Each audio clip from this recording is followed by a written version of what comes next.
Hello, welcome to FootyCon TV. This is We're the North Bank podcast.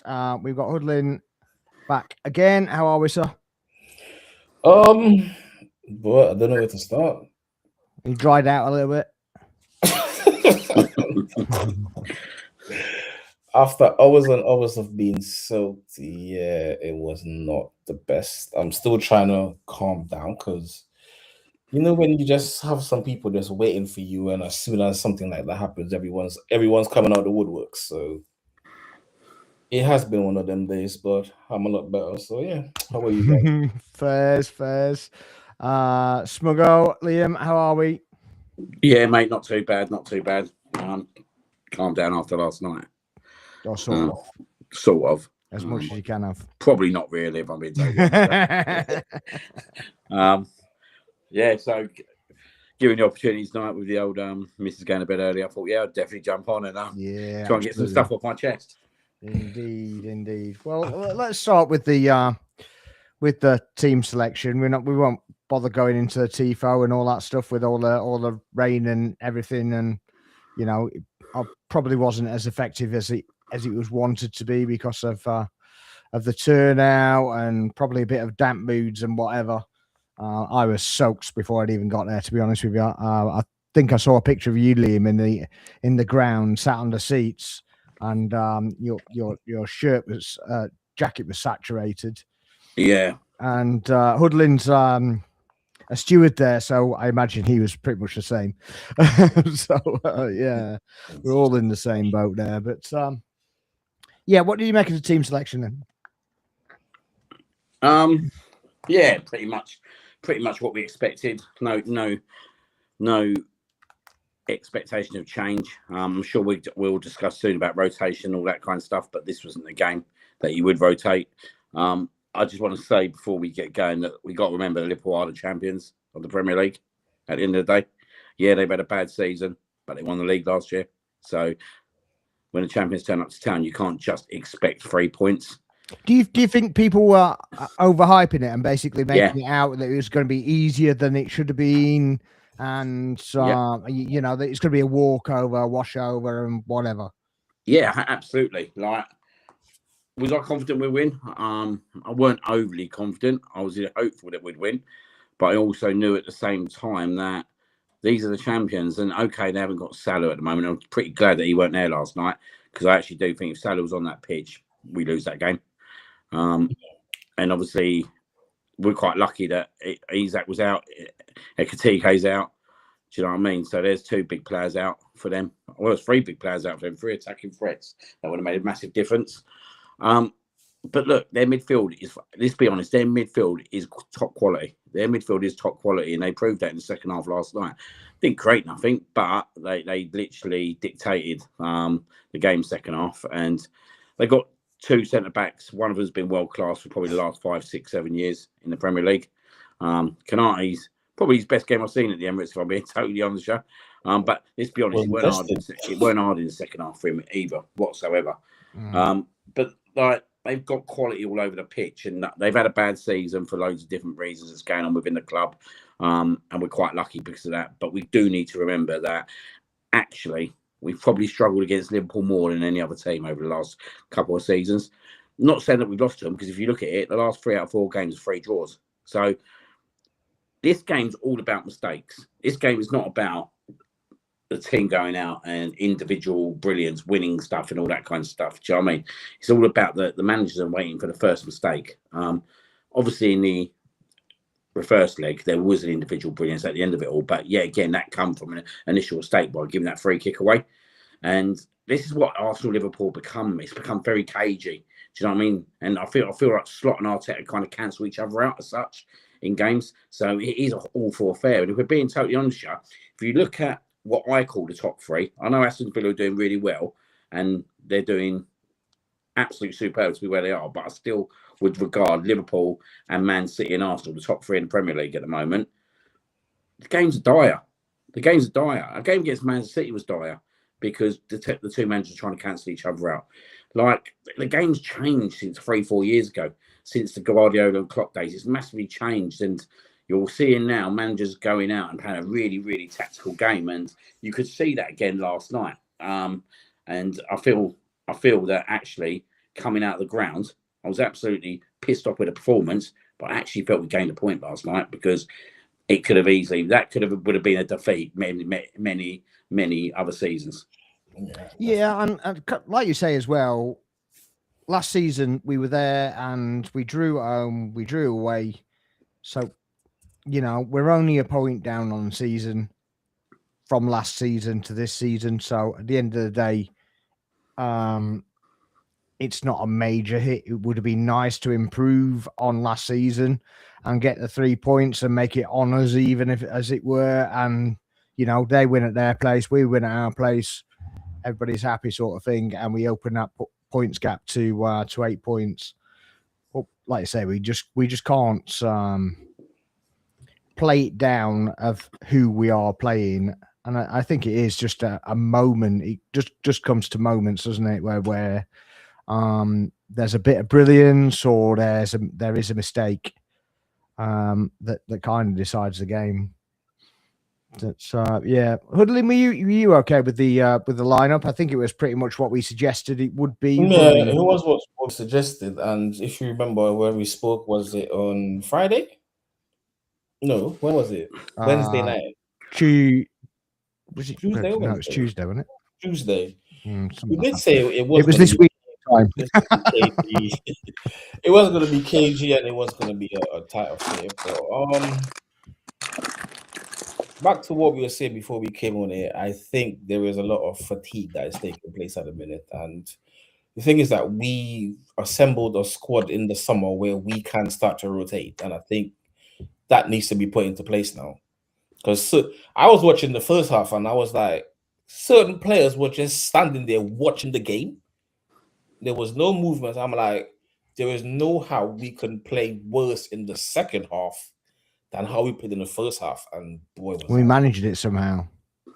Yeah, second half, yeah. But again, it goes back. They are the champions. We are playing the champions, And as we said, and I said it not just to you guys, but other people, they are going to raise their game when they play Arsenal. It's always going to happen. So, yeah, but we take the point, we move on, and that's about it. There's nothing else we can do now. So it's a point game. We take it and we move. When you're talking about rotation, where do you think the more rotation should come? I mean, Eze is an obvious, isn't he? But I'll be honest with you. Yeah, Saka looks tired. To me, he looks tired. He's dropped off the board quite a lot. He looks like he needs a break. So I would definitely, Saka needs a break. And that goes back to what I was saying to someone on Twitter. I was like, yes, Trossard is on form, but you need to remember, Liverpool defenders, they don't like running back. I think that was the change in the lineup that we kind of suggested, that maybe we started with Martinelli. We started with Martinelli, and someone was like, no, but Trossard's on form. I was like, yes, he's on form, but Liverpool, Konate is not comfortable with someone running at him constantly. And he looked so comfortable last night. It was crazy to watch. I don't even think Virgil broke a sweat, if I'll be honest with you.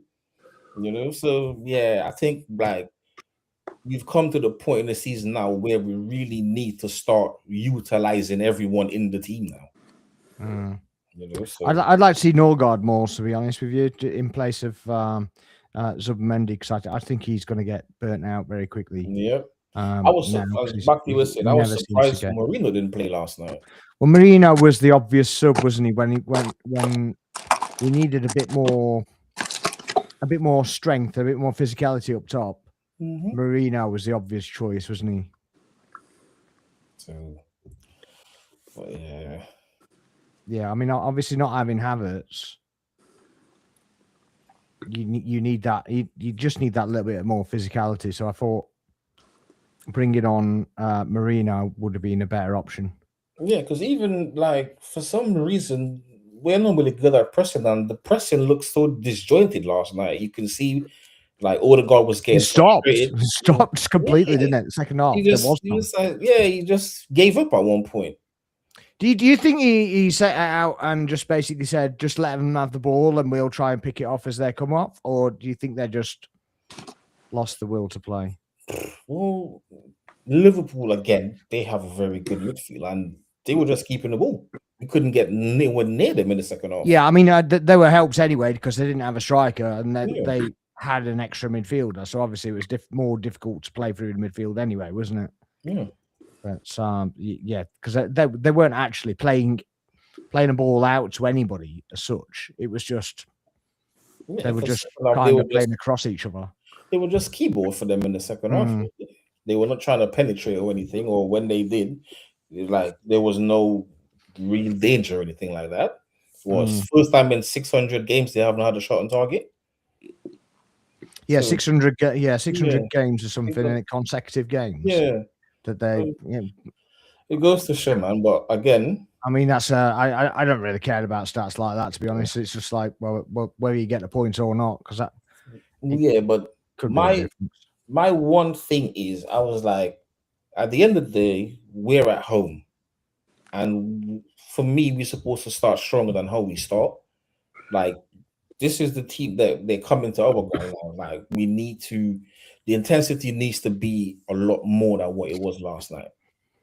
You know, because we still got Newcastle to come at home. We still got a lot of teams to come there, so we really need to press on now. Yeah. What were your thoughts on the second half, Liam? Absolute abysmal. I'll go that far to say. Been going to Arsenal many, many years, and that was the most. I want to be polite about this. That was the most lethargic, disappointing game, half of football that I've ever seen, and that's me like using some nice context words. Okay, it was embarrassing. It was actually embarrassing. It was embarrassing that we was at home and we were given 76% of the ball second half. Right, but I'm trying to look into this a little bit more deeper and what are the issues. And the issues are, in my opinion, that you've got a set of players that play week in, week out, and have played a whole Christmas period. And this includes some emotional games over the Christmas period. So we went away to Everton on Saturday the 20th and played a really tough 1-0 win where we was defending our goal right into injury time. We then go to Crystal Palace, which was another disappointing performance. You can see the 94th minute equaliser that then goes to emotions of a penalty shootout, which then dragged on to the 8th penalty. We then go, and this is these 3 games are in 7 days. We then play Brighton and win 2-1, and Brighton nearly come back into that game, and we was left clinging on to a win at that game. So you can imagine yet again a lot of midfield defensive work. Aston Villa was the highlight of the winter Christmas break, but let's be honest, in the first half we was pathetic even in that first half in terms of if Onana didn't go off injured, that game could have been totally different. We had a big result in Onana going off at half time. I'm not sure that performance would have happened with Onana on the pitch. Not saying it wouldn't have happened, but there is question marks there. You then go into Bournemouth away, 3-2. Absolute emotional game. Thought we was pretty poor there as well. Kept giving the ball away. Absolute ridiculous first goal we concede. Second goal's good, but he should be closed down. So we end up playing out a game. We get playing out a game again, don't we? With our midfield defensive team having to do a lot of work. So I think when you look at that and you think that's all in the space of 14 days, the same players are playing nearly in all them games. Same players are playing 75 to 90 minutes every game. I think what you see in that second half yesterday was just catching. Yeah, it was the effect of having all them games, and then you're playing against the champions. So I think actually, right, the 2 teams you don't want to be playing last night after that run of fixtures is probably Liverpool and Manchester City. You don't want to be playing them, do you, after that run of fixtures? And this is where Arteta's got to get better. This is where Arteta's got to get better still. And this is something that not even just like this year. This has been something in his 6-year reign that he don't use his bench enough. He's using it much better. But you can't tell me, mate, that we're going to buy a player like Eze for 60, 70 million, yeah, right? And he don't play a minute in 5 games. Come on, mate. That's not right. Do you know what I mean? That's not right. Odegaard should be coming off after 60 minutes in the game. Do you know what I mean? Like, even last night, Odegaard should be off that pitch in 60 minutes. He should have been off that pitch. Do you know what I mean? All right. I thought Trossard and Odegaard were quite lucky to be on that pitch after 60 minutes. I'd have took Trossard off at half time, personally. He was on a booking. He nearly gave away a penalty, which apparently is debatable. I've not seen it. I don't think that was a penalty, to be honest. I haven't seen it again.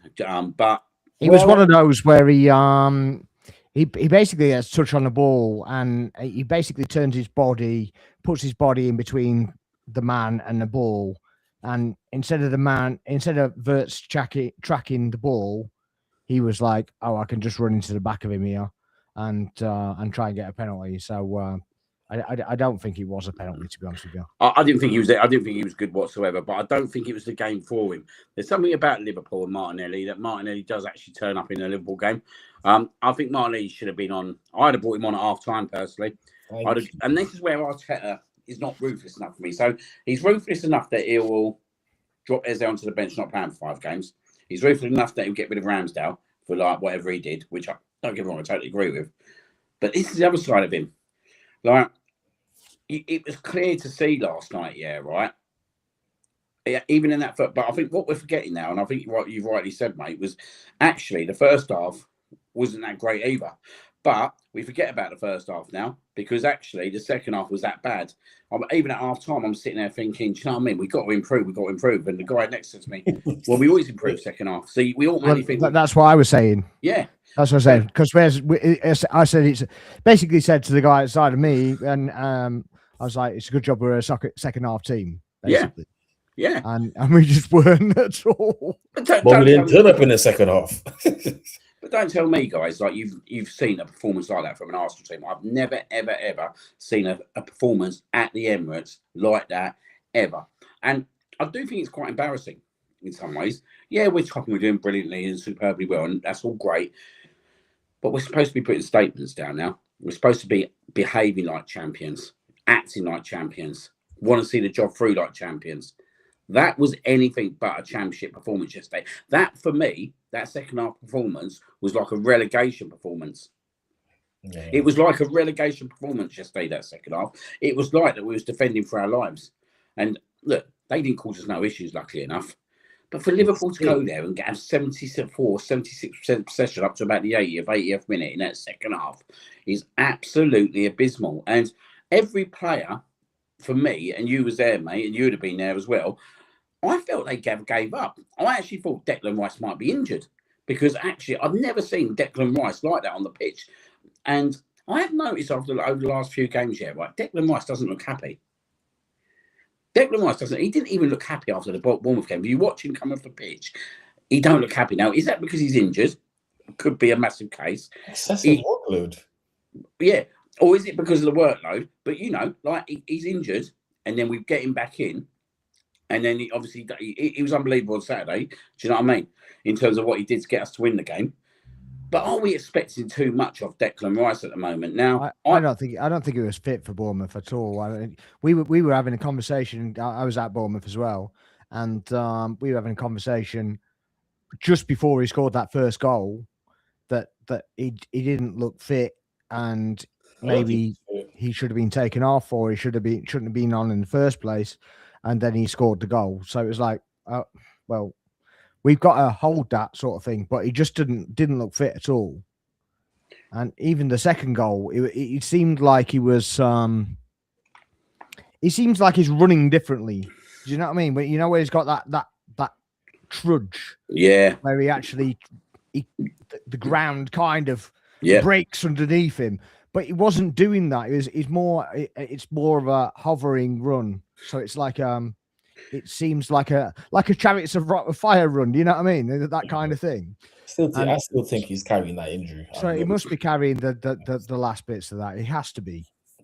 So what's the answer to that? Because it's a tricky one, isn't it? Because we go and win 4-1 the other day, right, without him in the team.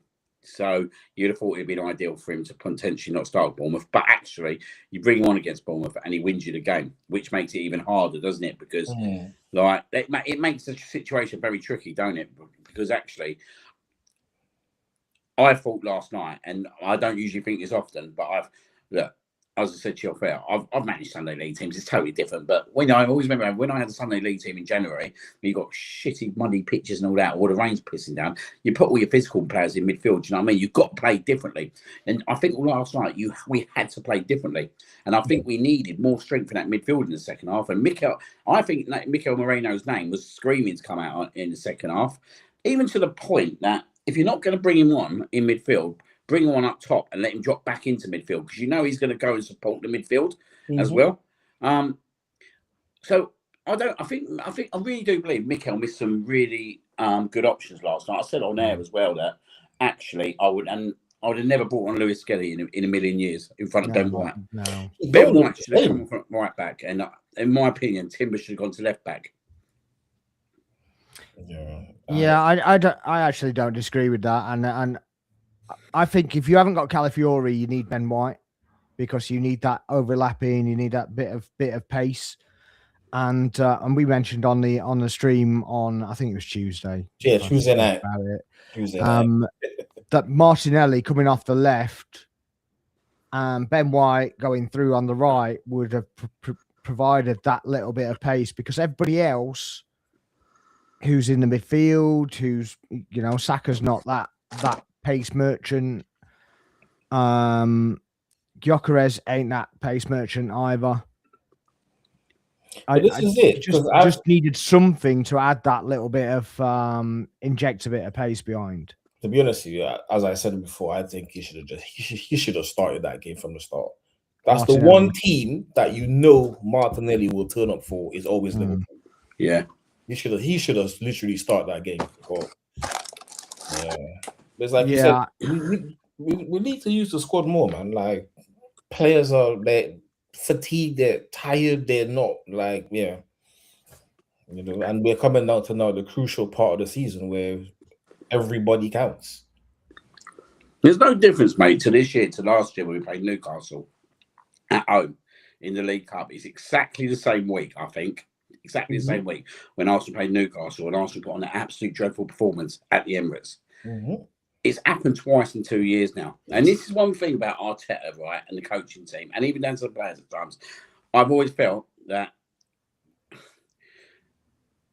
the mistake seems to happen 2, 3, 4 times before it gets rectified. Do you know what I mean? And what I'm saying by that is last year we didn't rotate the team over Christmas.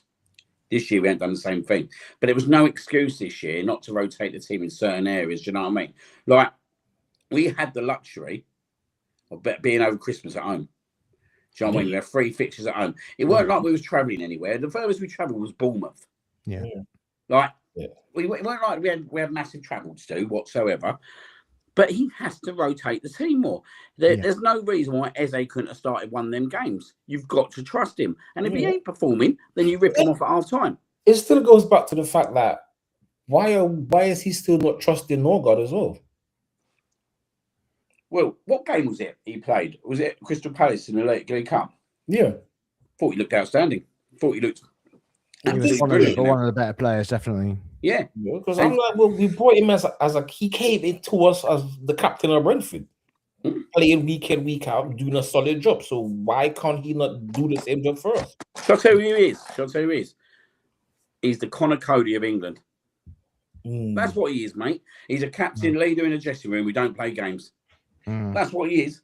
And whether it's right or wrong, that's what he is. He don't come on whatsoever. Yet again, maybe he should have come on last night. We're talking about Mikel Merino. Maybe Norgard should have come on last night. Do you know what I mean? Zubimendi looked done. He did look done as well.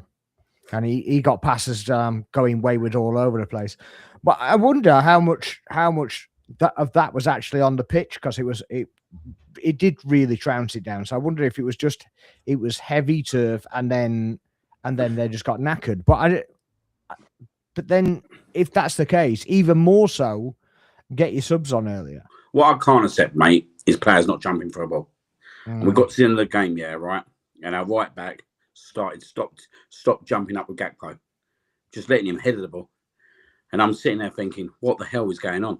It was like something really tragic happened in that change room at half time. And the only thing that happened, right, was that Man City revealed that the semi-on had been signed, which I thought was quite interesting. Sky dropped that just for the second half. I did think that was quite interesting how that got dropped, if I'm being totally honest. But it was like something happened in the changing room, right? And the whole mentality. Did it kick off in the changing room at half time? Potentially it might have done, mate. Because I don't think players looked right in that second half. It was like something had happened in that changing room at half time and they just come out a totally different team and lost absolute all their confidence. I've never seen an Arsenal team lacking that much confidence in a game of football. Like, players hid. There were certain players that hid. Yeah. In the second half, and that's not acceptable when you're going for a title. Like, you're going for the Premier League title. People are labelling you the best team in the world at the moment. Look, we know we're not. We know between us all that we won't take that tag of being the best team in the world at the moment because we've got nothing to back it up whatsoever. Yeah. The only way you back that up is with trophies. Yeah. But I expect a team that's gone in for a title to look. If we don't beat Liverpool, we don't beat Liverpool. But you need to show a lot more courage, a lot more commitment on the pitch. Well, this is it, because I was having that argument with someone from the start. I'm like, they were like, yeah, but I was like, no, there is no buts. We're at home. You're coming to our ground. We need to lay it on the marker from the start. Yeah, you come to our ground, and this is what you're gonna get. You know, but it looked like at one point like we were the away team. And I felt like we was a relegation away team. Like we was I thought we was Wolverhampton at Anfield, mate. Do you know what I mean? That's what I thought. And not being funny, Wolves would have been performed like that at Anfield.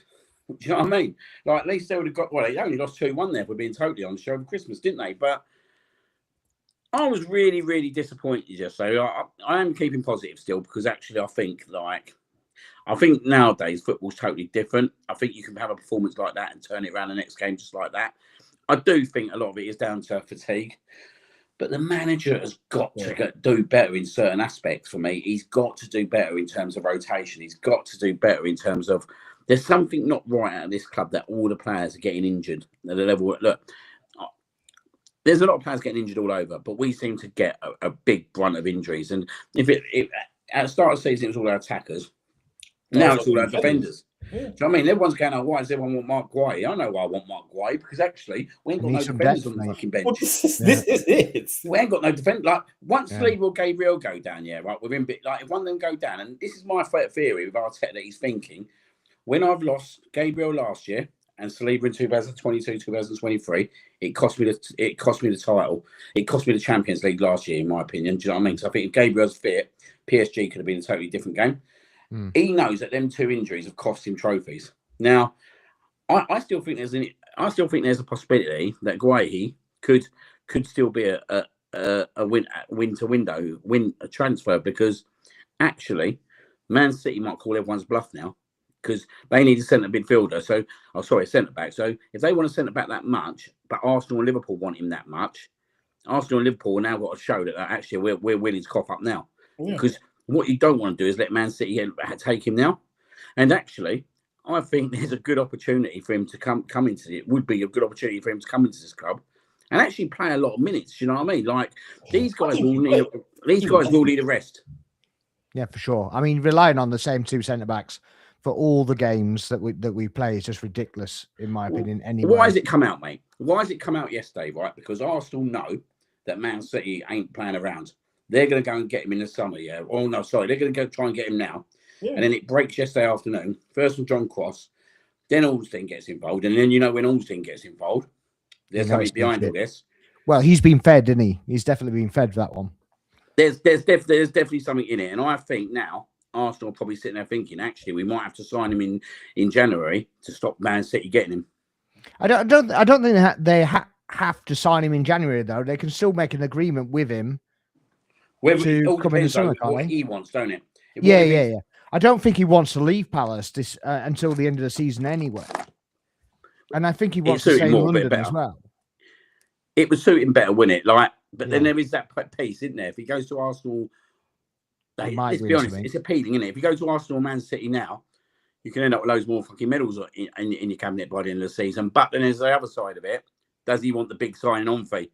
Do you know what I mean? That he can dictate the pace, can't he? I think he does want that, but I think it's more a loyalty to Palace than anything else. And I get as well that, you could put into the equation that he could have, if he wanted to be proper loyal, then he could have signed an extension, made some real money for them and whatever. But he's having his loyalty by staying the course, staying the season, where obviously others have left. Someone's fed John Costa at Arsenal Football Club yesterday. Yeah, and there's somebody feeding Ornstein that as well. They were both at the stadium. Yeah, absolutely. What is that about us being interested in Matt Gay? No, I heard about that about 2 weeks ago, to be honest with you. Yeah, but from legit come out in the press, is it? It didn't come out in the press, but I was told that watch this space that we will be going in for him. But when you start hearing it from legit people, no, I get, I understand. That's a legit source. Then I don't think it comes out. We have to, because our centre backs are dropping like flies. Because Nkapie came off yesterday. We don't know what's wrong with him.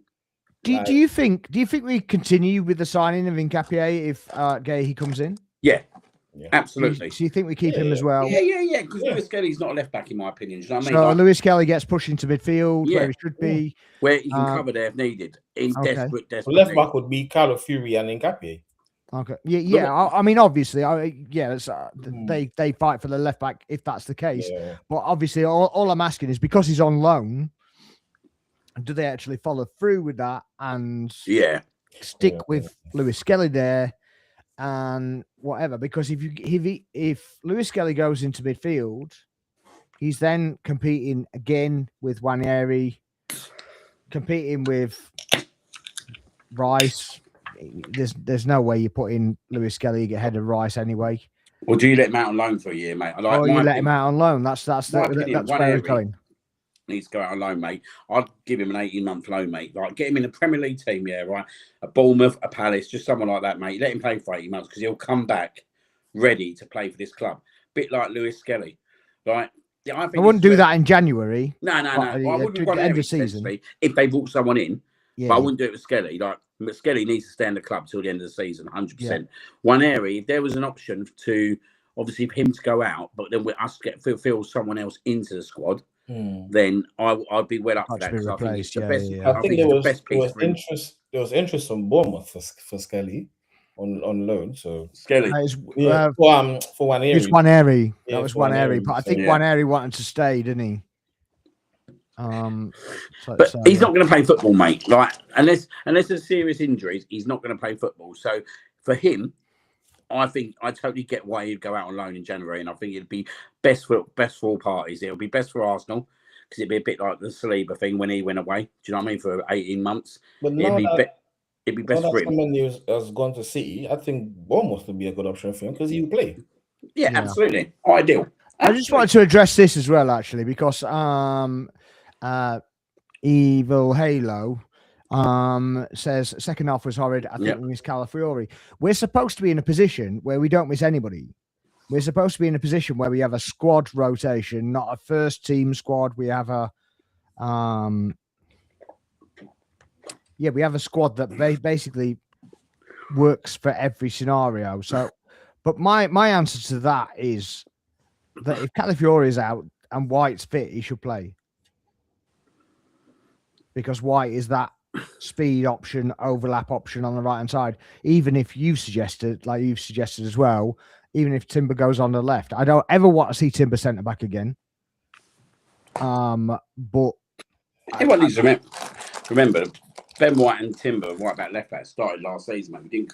We went to Aston Villa 1-2-0. We went to Liverpool 1-1-0. Do you know what I mean? They started the season with that team, with that defensive unit, and it was absolutely solid, and we've never really ever seen it again. But for me, Skelly is bang out of form at left back. He was, I think Arteta exposed him yesterday, if I'm being totally honest. It was obvious what was going to happen, especially when Martinelli comes on. And we're looking for a goal, that Skelly's going to be left on his own. And look, we're lucky for Frimpong. He's a pace merchant and pretty much nothing else, because actually, if that was Salah last night, we lose that game, mate. We see it last year. We lose that game last night if Salah's on that side, mate. I think Rice is supposed to cover him as well, but I don't think he has. I think Rice was out on it. I think it was like Rice was sitting in defensive midfield, but actually just not moving. Yeah. It was very static, wasn't it? Yeah, but look, at the end of the day, as I said, I actually feel like it's a point gained, because actually we didn't deserve anything out of the game, and we got it, which is weird to say when they don't have a shot on target. But actually, start looking at it from this point of view as well, yeah, right, which is the best way to look at it. We played 2 games already so far in the second half of the season. They've been in 2 of the top 4 teams, Liverpool and Aston Villa. Yeah. And we took 4 points out of them. We ain't got to play them again. I'm glad I ain't got to play Unai Emery again. This is what we were saying last night. We got to play them again. City still got to play them. So. Mate, I don't want to play them teams again. Yeah, and listen, I don't only want to play. I don't want to. I don't see Liverpool in the Champions League. Do you know what I mean? But don't City have to play them both away? Yeah. No, Villa's at home. But since Newcastle's at home. I don't think Villa is it? City haven't played Newcastle away yet. Yeah. No, they played Newcastle away. Definitely played Newcastle away. City lost to Newcastle and Villa away. Yeah. Oh. City lost to Newcastle. But, mate, Aston Villa could easily go there, mate, and do... If Brighton can go there and get a point, Aston Villa could do more damage than what they could. Do you know what I mean? Yeah. Do they still have to go to Chelsea as well, isn't it? So they got to go Chelsea. Yeah, they got to go Chelsea. Yeah, they still got to go Chelsea as well. Well, they've got Old Trafford, haven't they? They've got Old Trafford, and then I don't expect them to fumble that one. The only thing that concerns me is the amount of teams that want to beat Arsenal to stop us winning the league. That's the other thing, isn't it? There's lots of derbies, isn't there? Lots of more rivalries in our camp. But it's down to the mentality to kind of get past that, isn't it? Mm. Oh, yeah, absolutely. And again, that's why you've built the squad, so you don't actually have to do that. But yeah, we need to play Palace again as well. Palace at home and Chelsea away. They're not easy. Then they play us. I think I'll play Villa again. But I think if you look at it, 6 points, and we've got 2 of the top 4 teams out the way, mate. I think you've got to look at that and think, actually, do you know what I mean? Like, even though yesterday was a disastrous second half performance, we didn't get burnt because of it. We've come away from it. What we need to do now is just go and win at Nottingham Forest next week, and that just then puts a bit of good feeling back into the team, don't it? Like, obviously, we've got the cup games first, and actually, these cup games come at the right time because it can give the players a breather. I think he will play a pretty strong team at Chelsea, though. Yeah, that first leg. He has to in the semi-final, doesn't he? Yeah. But I'd still expect like 3 or 4 decent rotation players. So Madueke should start. Probably Trossard because he played Madueke. If Havertz is available, he starts. You definitely play Eze because he's going to have to get time in his legs, and he probably Norgard in there maybe, and with Rice if they're available. I just don't see what he does with the centre backs on Sunday. Do you know what I mean? The centre backs is the problem. Like he's probably going to play Gabriel and Saliba, unless he can't do anything else, can he? Well, the only thing he can do, that kid, isn't it? Well, unless he brings him on right back, you know what I mean? Salmon, and then plays White centre back with Gabriel. That would make sense. That would make a little bit of sense. Do you know what I mean? But do you know what? If you're ever going to play him, even Saliba needs a rest. Pardon? Even Saliba needs a rest. Yeah, of course he does. Right, if anything, Saliba's the one that does need a rest. Well, I mean, in fact, they haven't been back from injury long, have they? Though?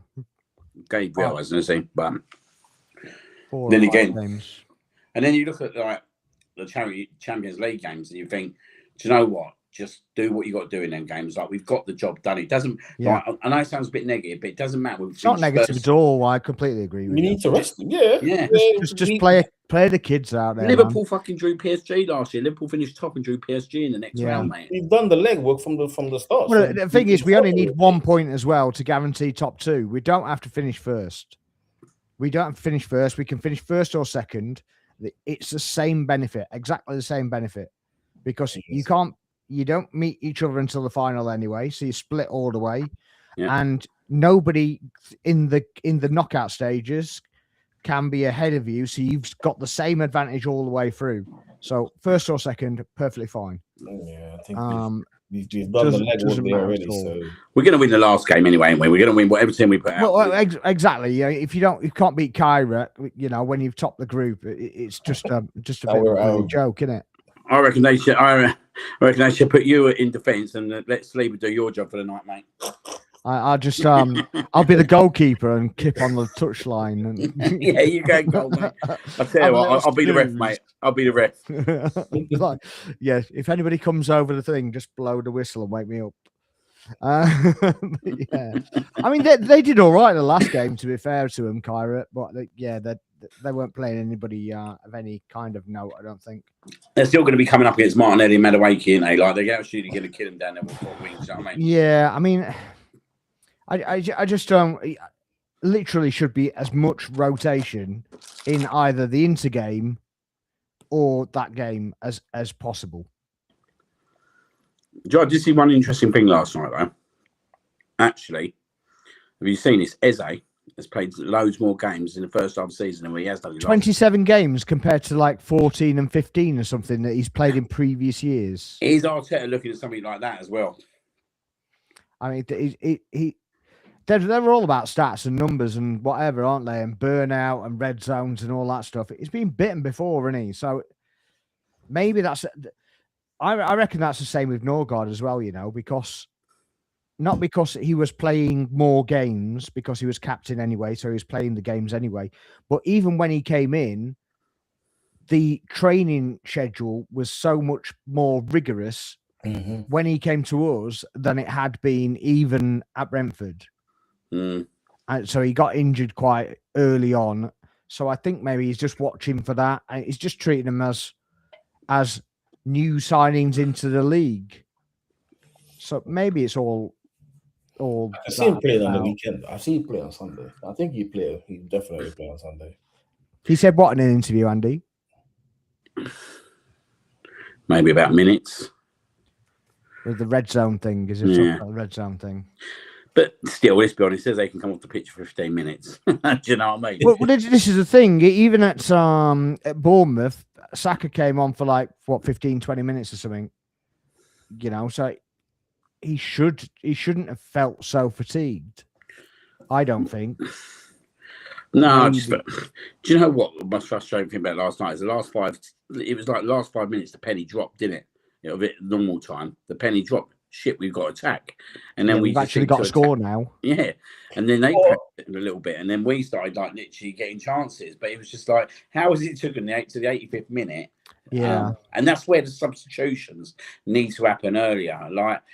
I thought Wenger was bad at it in terms of he wouldn't bring anyone on to the last 20 minutes, but Arteta's will you can time it, can't 15 minutes. You can literally time it. You can set your watch by it. It's like 65th minute, we get some subs. And all right, he did one earlier. But what's your take on Jesus as well? Because I like Jesus. I'm glad you've asked me about that. Because I like to see him play. I like to play and see him coming off the left with Gyökeres up front. I actually think Jesus and Gyökeres could work well off each other. And I know we'll probably get onto Gyökeres at some point, but I think with Gabriel Jesus, right, he's a clutch kind of player, isn't he? But to get him to that clutch level, he needs to play quite a lot of minutes. You see it last year. Once he clicked into gear last year and got them goals against Palace, he was brilliant over Christmas. And do you know what? Yeah, right. I think he's well suited for us away from home as well. I would have started him at Bournemouth personally. Because I think, away from home and then on these tighter pitches, especially Bournemouth's pitch, that would have suited Gabriel Jesus down to the ground. But the thing with Gabriel Jesus is you've got to get him fit and you've got to get him the minutes. And I'm not sure he's really going to get that because I think when Havertz comes back into that squad, story as well. Totally different story. Do you know what I mean? But look, we need to talk about the elephant in the room, Gyökeres, isn't we? Because just before we go there, right? And before we go off Jesus, because there was a reason that I was going there. That ball that Madueke puts across the 6-yard line, and we've got 5 players in the box, all on the right side. Why isn't Jesus on the back post? He's not a striker. And I don't know how easy. And Gyökeres isn't there either, by the way. But the thing is, Gyökeres would have been there. And this guy might have been. But why is it Gyökeres comes off the pitch and then these things kind of happen? I know this hold it up a bit. This hold it up a bit. Happening though. Do It's consistently happening. And even last night, I was standing there and we were discussing this while the game's going on. We're like, look what happened. First half, nothing happened there. Second half, nothing in there. Soon as he comes off, bang. Like, why is that not happening while he's on the pitch? Let him fight for it. This is kind of, I recall this as a criticism of Chelsea a few years ago when they had one of the wingers, and I can't remember who had they had Lukaku as a striker, and it was one of the wingers that basically all he did was whip crosses in. It's all he did all the time, and I can't remember his name to save my life, but he's a right winger. Anyway, they always used to start Lukaku and then basically take off Lukaku, put somebody short in the middle, and then put this right winger on, and he's whipping in the crosses, and he's like, who are you whipping him into? Because there ain't nobody there. And that reminded me of that, a lot of that kind of situation. And it's just like, why weren't you doing that when Gyökeres was on the field? Because Madueke went on the field, was he? No, but the point is that Saka is a bit one-dimensional in certain ways, I think. So he basically gets he sucks his attacker in, or attackers, his defenders rather, and then either goes through the middle of them, or he leaves them standing and plays it in off the left foot. There's without why on that overload on that right hand side, we don't play that ball across the box that Madueke played. No, we don't. It's like, why did Saka not put a cross in the box against Wolves? But when we went 1-1 in the 90th minute, he thought, shit, I better do that now. And then with absolute beauty, and it gets obviously own goal back into the net. Yeah. Like, why is that? Why didn't you do it before? Like, I'm frustrated with our wingers, if I'm being totally honest, and I'm frustrated with our midfield. And I'm not going to talk about Gyökeres, but I'm going to talk about them as their positions. They need to do much better in terms of creativity. Do you know what I mean? Like, Subimendi slows the game down, but at times slows it down too much. And like, you'll see him, he'll check back. Even Declan Rice checks back. Do you know what I mean? I'm clueless to why we fall into these kind of systems and shapes. And like, when I looked at how we fell back against Wolves prior to them scoring, right? I looked over to the sideline, and Arteta's doing his absolute nut. So if Arteta's doing his absolute nut, he's not telling them to do that. But they keep falling into this trap like they did last night, the midfielders, where they seem to think, do you know what? We need a 10, 15, 20-minute breather here. Let's just sit in front of the back four for the next 10 minutes and just take all this pressure. Or is it that we're trying to suck teams in to kind of obviously spit them out? But when you're doing that in the 88th minute, it doesn't really make sense. Do you know what I mean? But that's dangerous.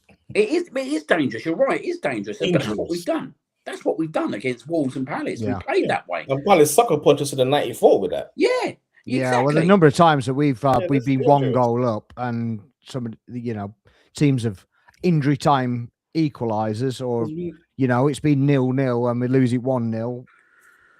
Because the thing is, we've done it so much that when it gets to a particular time, like, everyone in the stadium starts getting nervous because you don't know what's going to happen. No. I got a bit aggrieved last night when I heard that they were saying that it was because the stadium was tense. I'm not having that last night. That stadium was tense. It weren't tense in that stadium, right? Probably like 70 minutes in, but wouldn't any stadium would be tense if they're watching their club at the top of the league playing like that? I don't think it was tense. I think there was a lot of pissed off. People were pissed off, mate, last night with what was happening. But I get quite defensive when a team doesn't do what they should do in last night, and then you've got people like, and I think there's an agenda to it that they do it, like people like the lights on Sky and all that then start going, oh yeah, it was because of the fans, because they're trying to make it into a situation where the club and the fans go against each other on it. Yeah, it's true, to create a bit of discomfort. Yeah, exactly. There was no tension whatsoever, right? That performance come out because we did not come out second half right whatsoever. That was nothing to do with what was in the stands whatsoever. Do you know what I mean? But this midfield performance continues to happen, and I'm trying to wonder, what do we do differently now? there is not much we can do differently in terms of personnel. So it can't be a personnel change. The only change it could be was Eze to Odegaard, but that's not going to happen. Let's be honest. Before you go on with that, because could it be personnel that players feel like they're not being rewarded with minutes when they've actually had decent performances? Because Madueke had in the Champions League, two goals in the Champions League, and then he didn't get a look in. Eze got seated for 4 games, whatever it was. Maybe he thinks that he's not getting it. Could it actually be that? Who was the last player at home that you can remember who put in a golden opportunity onto Gyökeres's plate? And I'm not talking about the Atletico Madrid goals, mate, because let's be honest, it was a tap-in and a deflected strike. No, I mean, I think Atletico was a bit different. Eze, and when was that? Was it against Forest in the 46th minute? Yeah, Forest in the second half. Do you remember? Do you remember Gyökeres having another chance like that ever since? No. Never ever have I seen it, mate. Yeah, right. So I'm looking at this team and I'm thinking, how the hell are we gone like 15, 20 Premier League games, yeah, right, without putting a ball onto our striker's plate whatsoever, right? But we've shown it can happen in the early part of the season, and what can happen with that. Now, does he put Eze back on the left and then go with it again? That's a potential thing he can do. Like, I know it's harsh on Trossard, but let's be honest, I'm getting pretty disappointed with Saka and Trossard in terms of cutting back. Yeah, like how many times you see him get to the, even Martinelli get to the byline and they can't be the first man. Yeah. They can't be the first man. Gets cleared every. The first time it happened last night, where there was no one there, like you said, mate, was that Madueke chance. And Gyökeres must be sitting there thinking, "What the hell? Why? Yeah, exactly. Why? Why? Have you seen that still? Have you seen the still of the one where Gyökeres is in between the two centre backs, and I think Zubimendi's got the ball, and he's lined up to play it through to him, and I'm pretty sure that he played it right to Timber. He did like a 3-yard ball. There's also the clip against Wolves where Odegaard gets the ball. Gyökeres makes a run to the left, to the right, didn't get it. Barge defender out the way to the left, still didn't get it, and just stopped. Like, what is going on here? Yeah. You got to also ask yourself the question, didn't you? Like, Gyökeres got injured after the Burnley game. Burnley, yeah. Was his best game, best half I've seen him play, mate. He was absolutely sensational. I was absolutely devastated when he got injured in that game because I was we waited for this, and then he was absolutely brilliant. He put Saka through 2-3 times, and he looked the real deal. Yeah, his hold-up was really good as well in that game. So what's happened between then and now, right, is that actually, is Odegaard a problem for him? Well, that's the only thing that's different, isn't it? Is Odegaard actually a problem for him? Like, I'm actually looking at Zubimendi and Odegaard. They remind me of the same kind of player in a lot of ways, but in different positions, because it's the way they play the ball. They both played in the same Sochaux team, didn't they? But for me, sometimes they don't release the ball quick enough. They don't make the right ball. And I always feel with Odegaard, he's always looking to play it out wide right, which is okay because him and Saka got that relationship and everything. But it's becoming less and less effective. Like 2-3 seasons ago, mate, they were absolutely on fire, them two. Yeah, right. But Saka's nowhere near the player he was 2 years ago, in my opinion, at the moment. Yeah, he's still picking up the assists. Goals, he's not contributing nothing. Goal-wise, he's not contributing nothing at the moment whatsoever. Trossard on the other side, look, you'll get a good goal out of him every 3, 4, 5 games. Do you know what I mean? But is it enough still? Probably not. So, yeah, again, then you're thinking, actually, we need someone out on the left who can obviously distribute into the box as well. Look, we've had the best strikers in this club over the last 25 years. Ian Wright, unbelievable. Nicolas Anelka, Dennis Bergkamp, Thierry Henry, even Robin van Persie, even though how much of a snake he is. But do you know what, mate? Every single one of them strikers, right? Henry, Anelka, Wright, and Van Persie, we had to do one thing. Play to their strengths. Play to their strengths. They're the one who are going to do what they need to do and put the ball in the back of the net. It's the first time, right, that I've sat there and watched there, right, and thinking, I think the manager's the problem here. He didn't get the best out of Aubameyang. He didn't get the best out of Lacazette. He didn't get the best out of he couldn't get anything out of Eddie Nketiah, but I don't think Eddie Nketiah was good enough. Gabriel Jesus, I think Gabriel Jesus has been probably his most effective signing. Yeah. In terms of making a team play. Havertz probably just slightly behind him. But when you start looking at the players that have played for this club, and you start even thinking when Emre was there, he got the best out of Aubameyang because you know what? He played to Aubameyang's strengths. That's why Aubameyang was superb under Emre, because Aubameyang was his star man. We need to start treating Gyökeres like he's our star player, even though potentially he isn't. But we need to treat him like that because actually, at the end of the day, we want him to score goals. We want him to be able to get into positions that he knows he can do and bang the ball in the back of the net. Now, I've watched him time after time in warm-up. He puts every ball in the back of the net. He is a great finisher. Do you know what I mean? But something has to change in our midfield stance to get the best out of him. But then it goes back to, right, who's that player in the midfield that we've got now that recently played with a striker? Look at the combination that Eze had with Mateta. And all Eze did was release the ball early. The same one he scored against Forest, one tap, cross the box, bang. Same thing like you said, we haven't seen it since. I'll tell you who it is. Shall I tell you what it is? Especially at home. We don't need to play Declan Rice and Zubimendi. But I've been seeing that for ages. Why are we playing this double? We don't need to play them both. We do not need to. Away from home, yes, 100%.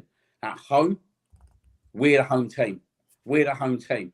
You can play us to beg out of the pitch. You could play Mikel Merino if you wanted to. Do you know what I mean? I'm not saying that he's the one. I'd rather see Eze, but why not play Dex in that defensive midfield at home against? Look, I want Man United. Let's not include Man United because they're our next game. But I'm trying to fit Sunderland at home.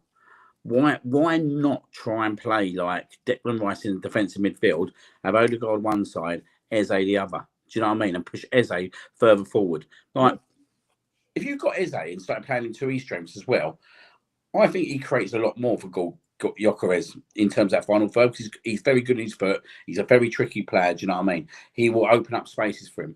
But someone's got to push up with him. Now, I am wondering whether Kai Havertz could be that man as well. Because actually, there was talk before the season started, and Arteta's mentioned it after the season started, that there was a lot of work done in training with Havertz and Gyökeres. So yeah, I think we mentioned it anyway on one of the other pods when you came on as well before. But yeah, exactly what Andy just put here. Havertz in the 10 because his hold up's just that little bit better. I just think that the conventional way Gyökeres plays doesn't really work with us because he's never going to get the acceleration. He's never going to get that get up to speed to play off the shoulder. So I don't think that's going to work for him.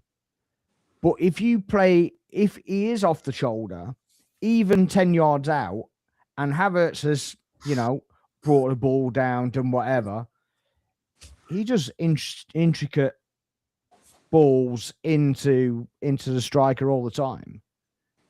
And the biggest criticism of Havertz is his finishing. So if he isn't having to do that finishing, and he's basically his job is to get that ball through, that has got to be the option, isn't it? Surely. Yeah. Or one of them. Look at the Aston Villa game. Declan Rice didn't play in that game. We won 4-1. Now, look, I'm not saying it's Declan Rice, so I don't believe it is Declan Rice. What I'm saying is Declan Rice and Zubimendi do not have to start. If you're asking me if I'm going to pick one out of the other, it's going to be Declan Rice at defensive midfield all day long. Do you know what I mean? Because he's got attributes that Zubimendi hasn't. So I'm sorry, Subi, but do you know what I mean? Like against certain teams at home, I'm not starting you. I'm not starting you because you know what? I don't need you and Declan Rice in that midfield. I do not need you in there. Or you flip it round and actually have Rice in the 6 where he's better and have Zubimendi playing off him. Yeah, there's going to be certain teams. Look, Manchester United, you've got to treat it as a bit of a rivalry game. I don't know if you can be that flamboyant against them. Maybe they ain't great, but at the end of the day, I don't know. That's up to the manager to decide. But what I'm saying is that Declan Rice, if you're playing Everton at home, don't need to tell them. I want Havertz in that team. Yeah. I'll be honest, I want Havertz in that team. And I actually think Kai Havertz in that team with Gyökeres causes a lot of problems. And look from the set piece point of view, there's another 6 foot odd geezer going at you from set pieces. So it's going to be even better, isn't it? But maybe this is why they're holding Havertz off, because they know how key he is to the second half of the season. And it must be frustrating because they probably do want to rush him back. But at the same time, if he's going to be a key player for the second half of the season, we have to get him right, don't we? And we have to get him ready. And I don't think that what everyone's thinking naturally might happen. Like, I think everyone's thinking, he'll come in up front. Yeah, he will come in up front in games. And there'll be games when he does play Zubimendi and Rice back, and then he'll play Havertz. Like, I'm quite on the thing. When we go to Tottenham away, Havertz is starting up top, mate, at Tottenham away. No one else is starting up top, in my eyes, away at Tottenham. But you're looking at these games at home. Do you know what I mean? Play them both. Get him in there. Do you know what I mean? Get him playing. Get Gyökeres scoring. Like, I was sitting there today, and like people were saying to me, he needs to be dropped now, and I'm just like, it's hard, isn't it? Like, this is the man we spent 60 million on. Do we drop him, or do we try and get the goals out of him? Now, I'm not saying that he can't be dropped, and obviously this Sunday, Jesus will start. And look, if Jesus scores a few goals on Sunday, I'll be definitely starting Jesus again on Wednesday at Chelsea. I think it'd be interesting to see Gyökeres when Havertz gets back, and see if there's something in there in terms of what Arteta was saying about the training methods around them too. But I think there's blame to be made across several parties. I think Gyökeres can definitely do much better in certain aspects. Yeah, I think he does a lot of running on the shoulder, and I think he needs to. I've said it before. I think he needs to check back, so he needs to make the run and then check across, so that he's losing the defender. An interview with Thierry Henry where he was in that same thing, and then he spoke to Wenger, and Wenger was like, "Boy, you're not realize he can't get the ball from Perez the same way he would get the ball from Bergkamp. So you then learn the strengths of your midfielders as well, and you play to that." And that's what he's got to do, isn't it? That's what he's got. And do you know what? That's great. That's actually a great point made, because actually, do you know what I mean? This is the problem at the moment, that I don't feel that our midfielders want to adapt to him. That's how I feel at the moment. I don't feel they want to adapt to him. So he's got to try and meet them in the middle somewhere and go, look, I'm going to adapt to your way. It's not playing like we play with a false 9. Yeah. But has he got that capability then to adapt to their play? That's the question mark, is it? And I think they feel Havertz adapts to their play, don't he? Yeah, but there has to be some kind of middle ground, like you said. It's not just on him to adapt to them. He's got to, they've got to be going, they have to meet in the middle. I'm making the run. What do you want me to do? I can't be by the side of you. And sometimes he makes the run and he doesn't get the ball. Yeah, I remember there was one game he made a run and Waneri didn't pass him the ball, and Mikel went absolutely crazy on the sidelines. Just like release it early, just get him. Yeah, because I think if he scores consistently, it will be trouble. Because once he clicks, he will be a whole different animal. The thing that gets me right is these people that say basically that Arteta stifles players and he out coaches them and basically stops them playing. You're not telling me that he's put a striker on the field and told them not to play the ball to him. No. It can't be that case. But this system is very hard for a striker to prevail. Yeah, for sure. But it's even harder if they don't actually try to make the ball. But you see the gap, mate. You're at the game yesterday, mate. You see where Gyökeres is. You see where the rest of the players are. There's no one never near him. You know what I mean? Like, I actually think the player that can get nearest to him because of his capability is Eze. Like, do you know what I mean? Because actually Eze can run with the ball. Like, I just don't feel that. Like, I feel that Arteta is a bit of a stickler in terms of the system is robust and you've got to fit into the system, which is fair enough. Do you know what I mean? Because that is his system. But I think Arteta needs to show at times as well that he can adapt as well. So it's all right for us saying about Gyökeres adapting. It's all right for us saying about the the wingers and the players adapting, but Arteta needs to adapt as well. Like in certain games, he needs to try something different. Like when do you ever see Arteta go out of formation? Yeah, it doesn't have. I mean, it's like a fluid formation, really, isn't it? It's not really. Yeah, but it's not. It's not even fucking. Is it? Let's be honest. This shit is not even fluid, is it? No, it's not fluid at all, really. But we're having these debates, and we're 6 points clear. This is the. But do you know what? Someone said something else to me today that did stick with me a little bit. We're probably going to play the worst brand of football that the Premier League's ever seen, and potentially win the league. And you know that's what we're going to get bashed up with a stick with. Once we win the league, I could care less what they say. But I get your point, because I think I saw someone said it on Twitter today. Like, yeah, we're playing the worst football, and we could still win the league. You know, and I think it came from a Liverpool fan or something like that. Yeah, well, they're just trying to downplay the league, mate. That's all that's about, to be honest with you.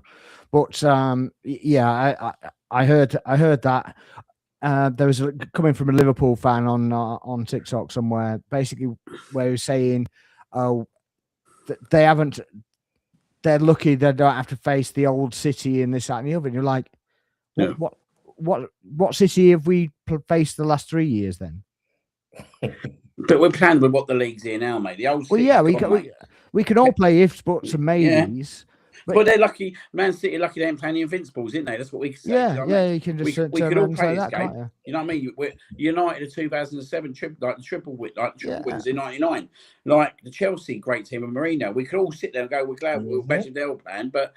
This is City because they've had no history, mate. Let's be frankly honest. Man City's history has been the last 10, 15 years, which is all up for debate, by the way, at the moment. It's all up for debate. Do you know what I mean? You know what I mean? You know what I mean? I know exactly what you're saying, but I don't trust the Premier League to get that over the line. If it is if they are guilty anyway, they'll get a slap on the wrist against. Yeah, of course they will. Or what they'll do, right? They'll wait for them to be out of the title race completely. And then smack them with 20 points or something. But I'd rather just beat City. I'd rather just beat City for the title, mate. You know what I mean? Like, but that's what I reckon they'll do. Yeah, they'll wait until it's they're either mathematically out of it or whatever, and then go, well, we'll deduct 10 points now because it doesn't matter now. If all the hearing and everything was done since November last year, why haven't we got a verdict yet? Like, nobody knows. Nobody knows, man. Yeah, like. It's one of them things, isn't it? But whether what's going on there or not, yeah, right. We're playing a league now, right, which is a total change, different league. Like you've seen Guardiola change his tactics again, as I said earlier on, against the top three teams. You've seen Slot do it, and he's totally trying to transform Liverpool to playing that way.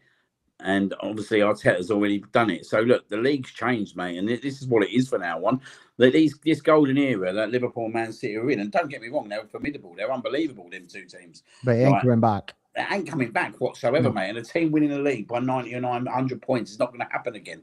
Because firstly, there's no team capable of doing it. Secondly, the competitiveness is much better than what it's ever been in terms of all the teams. Do you know what I mean? Like, you can tell that because you can go from 4th to like 17th in 2 losses. Brentford 5th, mate. Like, it's just mad, isn't it? It's unbelievable, mate, with that job that he's done, mate. And we all tipped him for relegation, by the way. Yeah, by October, people were saying Brentford are going down. Everybody basically said they get relegated because they lost Frank. Yeah. By October, people were like, yeah, Brentford's going down. Yeah, they lost their 2 best players and the manager. 3 players, didn't they? Lost 3 players, and then 3 players. Yeah, and their manager, and everybody's going, oh yeah, they're going down, mate. And then the fact that the manager now was a set piece coach. He was a set piece coach, wasn't he? Yeah, so it's absolutely mild. Charles says we have to understand that Gyökeres is at a tipping point with the fans, not the team per se. Arteta is coming from a Sterling, Aguero, false 9 coaching skill. Maybe this is where Arteta needs to maybe start Jesus and start Gyökeres on the bench and let Gyökeres come on without the pressure. Right, that's kind of what I was going to suggest. So it's like lead me to it. Maybe just to kind of release some pressure. Yeah. Now that we've got another striker back, it should be flipped. And I've heard it's aware as well before as well. Maybe when he's just facing it. A defense with a bit more tiredness and a bit more less alertness, maybe he can pick a couple of goals up that way rather than starting the game sort of thing. Do you look at our fixtures like back in this season, yeah, right, and actually think, yeah, right, it might help us, right, getting our flamboyant, flary players ready for it, because once we get over Chelsea on March the 1st, by that point, we played Man United at home, Tottenham away, and Chelsea at home. And I look at it like the only really banana skins Man City away. Yeah. Like, I think what we need to do, yeah, right, is actually get to a point where you got your players like your Eze's, your Jesus's, do you know what I mean, on fire as such, like really in form and playing really well. Because, like, I think in this league, yeah, right, as you get to the back end of the season, you can't be going into games thinking, do you know what, I want to win this game 1-0 or 2-1. We need to, do you know what I mean? We need to go back to that kind of football where we just literally put pressure on these teams, especially at home, in the first 15-20 minutes. And this is what I was trying to say. Like, I'm all for this team that played yesterday to play away from home. Do you know what I mean? I'm all for that team. But at home, I don't think we need to play that team whatsoever. And I think this is why, yeah, right? Like, I think he needs to try some new stuff. Do you know what I mean? And it's easy said and done because we're going for a title. But at the end of the day, yeah, right, if you've got Jesus on form, he's going to get you another 5 to 10. He'll get you 5 to 10 goals before the season's out. Do you know what I mean? If you've got Eze on form, he's going to create you so much. Do you know what I mean? Like, you got loads of Champions League games and everything as well in between that. But I just feel that we need to be more confident and we need to have like that swagger about us if we're going to want to win this title and be knowing that we're going and battering teams. In a certain way, that's why like the crowd have kind of overly taken to Madueke as well. Because once he starts or he comes on, he's taking on your defender every single time. Yeah. You know, every single, and I'm like, that's what a winger is supposed to be, like direct. Take your man on and make something from it. Yeah, I think that I thought at least when we played Everton, I thought that was coming. When we played Brighton, I thought we missed quite a few chances. I thought that was coming. It kind of hit the ground running at Villa, and then we kind of go to the same, you know, the same old thing. I mean, yeah, Bournemouth there was no flair in Bournemouth, really, was there? No, that was expecting a lot more changes. Yes, I mean, I will say with Bournemouth, I think that scoreline flatters Bournemouth. To be honest with you, I think that the gift of the goal. Once, if that doesn't happen, I think we're 3-0 up quite rapidly after that.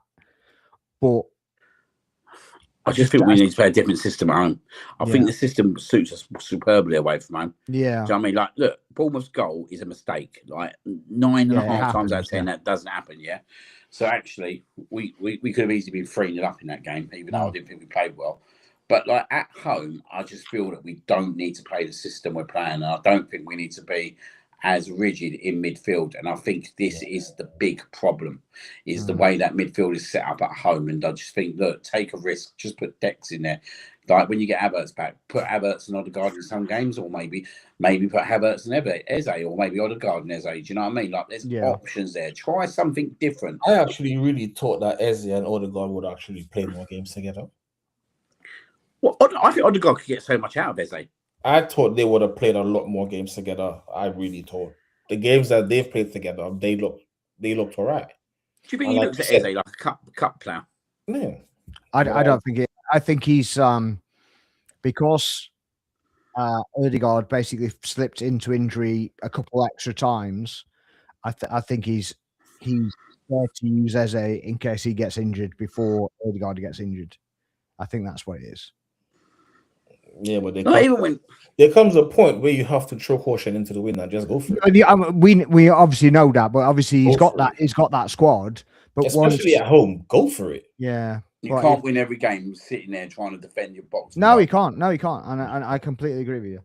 Like Brighton ain't mugs, mate. Do you know what I mean? They nearly equalised. Look what they've done at Man City. They're not mugs. Yeah. Mate. We got out of jail with that rare save.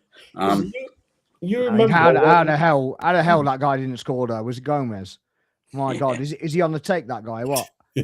Absolutely ridiculous. I tell you what, I'm 48, mate, and I'm finishing that. I'm finishing that. How the hell? How in God's name, as a striker, do you think the right move is to hit it back to where the goalkeeper and the defender is? How is that even possible? It's coming there. They're both scrambling on the floor. Just roll it across yourself, tap it in the other corner. Yeah. There's an open goal, absolute open goal. How the hell do you think the job is to put it back where they are? I was doing my nut, and I was a centre back. I wasn't anything as a striker. But Jesus Christ, I'd have put that in. But yeah, what's this? I think Mikel is done playing high temp with LFC. Idea is now a moments game. I think that's the same with all the big teams, though. To be honest, I think it's all stifle each other out. Yeah, stifle it out tactic, like Liam said before. So yeah, I think it's the same.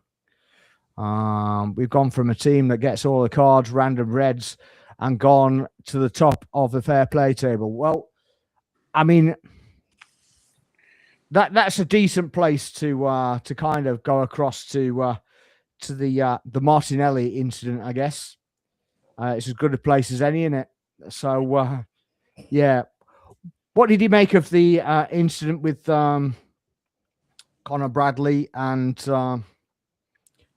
basically the fallout from it? We'll start with you, Hoodling, because I know he's going to rant. I'm really not.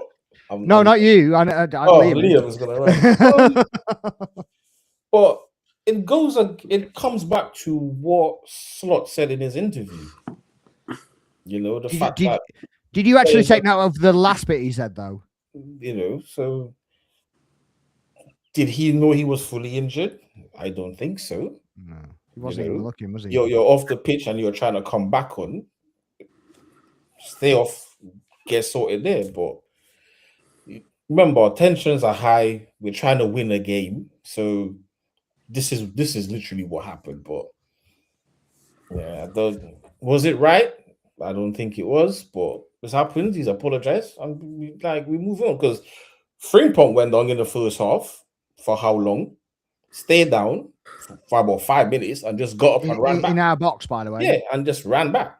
Yeah, so, yeah. No substitution, no nothing. Just lasted the whole. There you go. That was from the first half, wasn't it? Yeah, and went basically lasted the whole game. But that's what I was going to say with the actual interview that he did. Slot did. He went on to say, basically, we don't do that. So if our player is on the floor, he's definitely injured.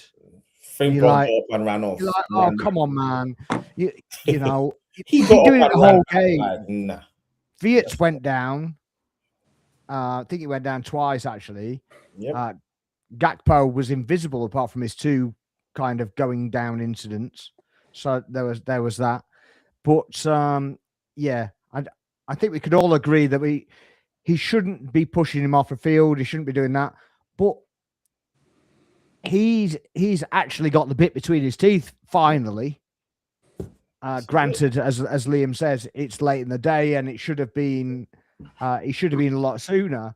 But he's finally got his bit between his teeth to actually go and win the game. And he thinks the guy's time wasting. And he didn't see an injury because there's footage actually showing him looking away from the ball the whole time.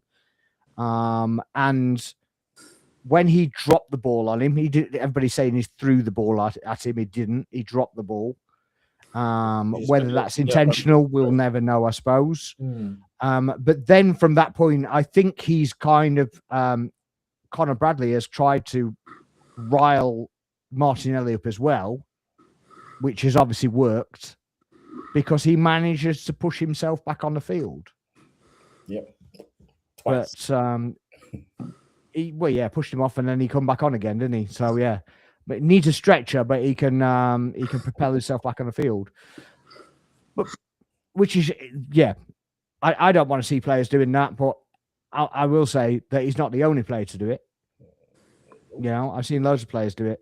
But the worst thing for me is the commentary team, Gary Neville in particular, basically saying that a Liverpool player should take a red card to basically deal with him. How come he wasn't called up for that? live on national Well, TV. because he's on Sky, isn't he? He's Sky are at their own rules, aren't they? So they don't get called out for anything, do they? That comment was horrendous. And Roy Keane basically said, "Oh yeah, he's disgusting, this, that, and the other." And when Ramsey had his leg broken by Shawcross, he said that Shawcross is a nice guy, and Ramsey should just get on with it and just forgive and forget, basically. Isn't Roy Keane the same man that ended Alfie Haaland's career? Right. Okay then. Right. Okay then. So it's like, well, yeah, it shouldn't happen. We know it shouldn't happen, but you're basically going to condone it by basically saying somebody should smash him. Now Liverpool fans are basically saying he should be retrospectively banned. You're like, oh, come on. There was a City fan on a stream earlier on going, talking to the Liverpool fan, basically going, yeah, you're just soft, mate. You know, if you played rugby or anything like that, it just forget it. It's soft. So yeah, what was your take on it, Liam? I think I might have to send. I think I might have to send old Sky a tweet in a minute as it goes about this, because I just want to understand and know what their criteria is in terms of what do they advocate as a channel. Is he getting sacked? Is he getting suspended? I'd like to know what their point of view is in terms of obviously asking for violence is quite extreme. Is quite extreme. It's disgusting. And let's be honest, yeah, right? Sky Sports has turned into a channel, yeah, right? That basically it's run like the Nev Carragher and Neville show. And let's be honest, obviously, Carragher's had his massive flaws over the years. Very lucky to be in a job still, in my opinion. Spitty. Yeah. Gary Neville, I think over the last year or two, it like we see the flack that Lineker got in terms of obviously getting involved in certain feuds and all that. Well, Gary Neville is no different, if we're being totally honest. Yeah, he's done the flag thing on his properties as well, hasn't he? Yeah, but this is totally different what he did last night. In terms of obviously his comments, in terms of what he would expect from another player to do against this player. Now, there's two things about this, right? The first thing I'll discuss what Martinelli did, it wasn't right. But look, let me put it this way, and you'll totally agree with me. If we was watching the El Clasico tomorrow, would that instant happen? Yeah, probably. It would probably happen in the first half. It would happen about 3-4 times in a game, mate, because that is what the game is about. Do you know what I mean? Now, in Martinelli's defence, yeah, right? He didn't notice that Bradley was injured, and nor did a lot of the fans. Now, I actually realised straight away that I thought, oh, do you know what? As he went down, I thought, oh, that don't look good. That actually don't look good, the way he went down. So, but there was a lot of fans going around me going mad at him. I'm like, no, I think Bradley's in trouble here. I think he's in trouble. Now, I think what's happened is Martinelli's got in, obviously, to the byline, and he's turned back round, and obviously he hasn't realised.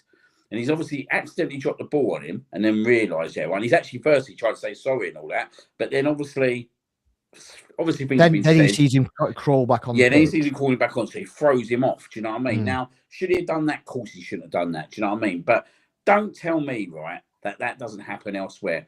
If there was a Real Madrid Barcelona game, you'll see that 4, 5, 6 times in the game, because that's the culture of the game, yeah, right? And that's what it's all about. But this is the problem with the likes of Gary Neville and Jamie Carragher, that it's all bait. It's all bait at the end of the day. Do you know what I mean? Extremism, isn't it? Yeah, it is. Now, I'm really glad, right, that Slot come out of it.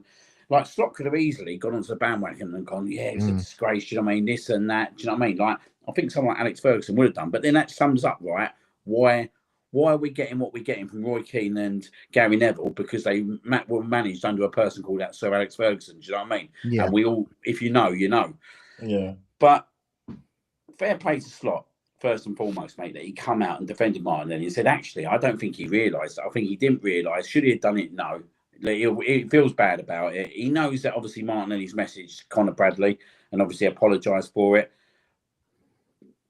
for me, that's it. That's end of story. Do you know what I mean? It's something that will happen, but it happens all the time, all over the pitches. Whether it's in an El Clasico game, whether it's in a kids game. I would say one thing as well, just before you carry on. There was a rendition from the crowd aimed at Anthony Taylor as well during that incident. So it had happened so often throughout the game where he kind of let the game break up and whatever, and kind of play into it, where we all thought that it was just a referee being a pansy as well.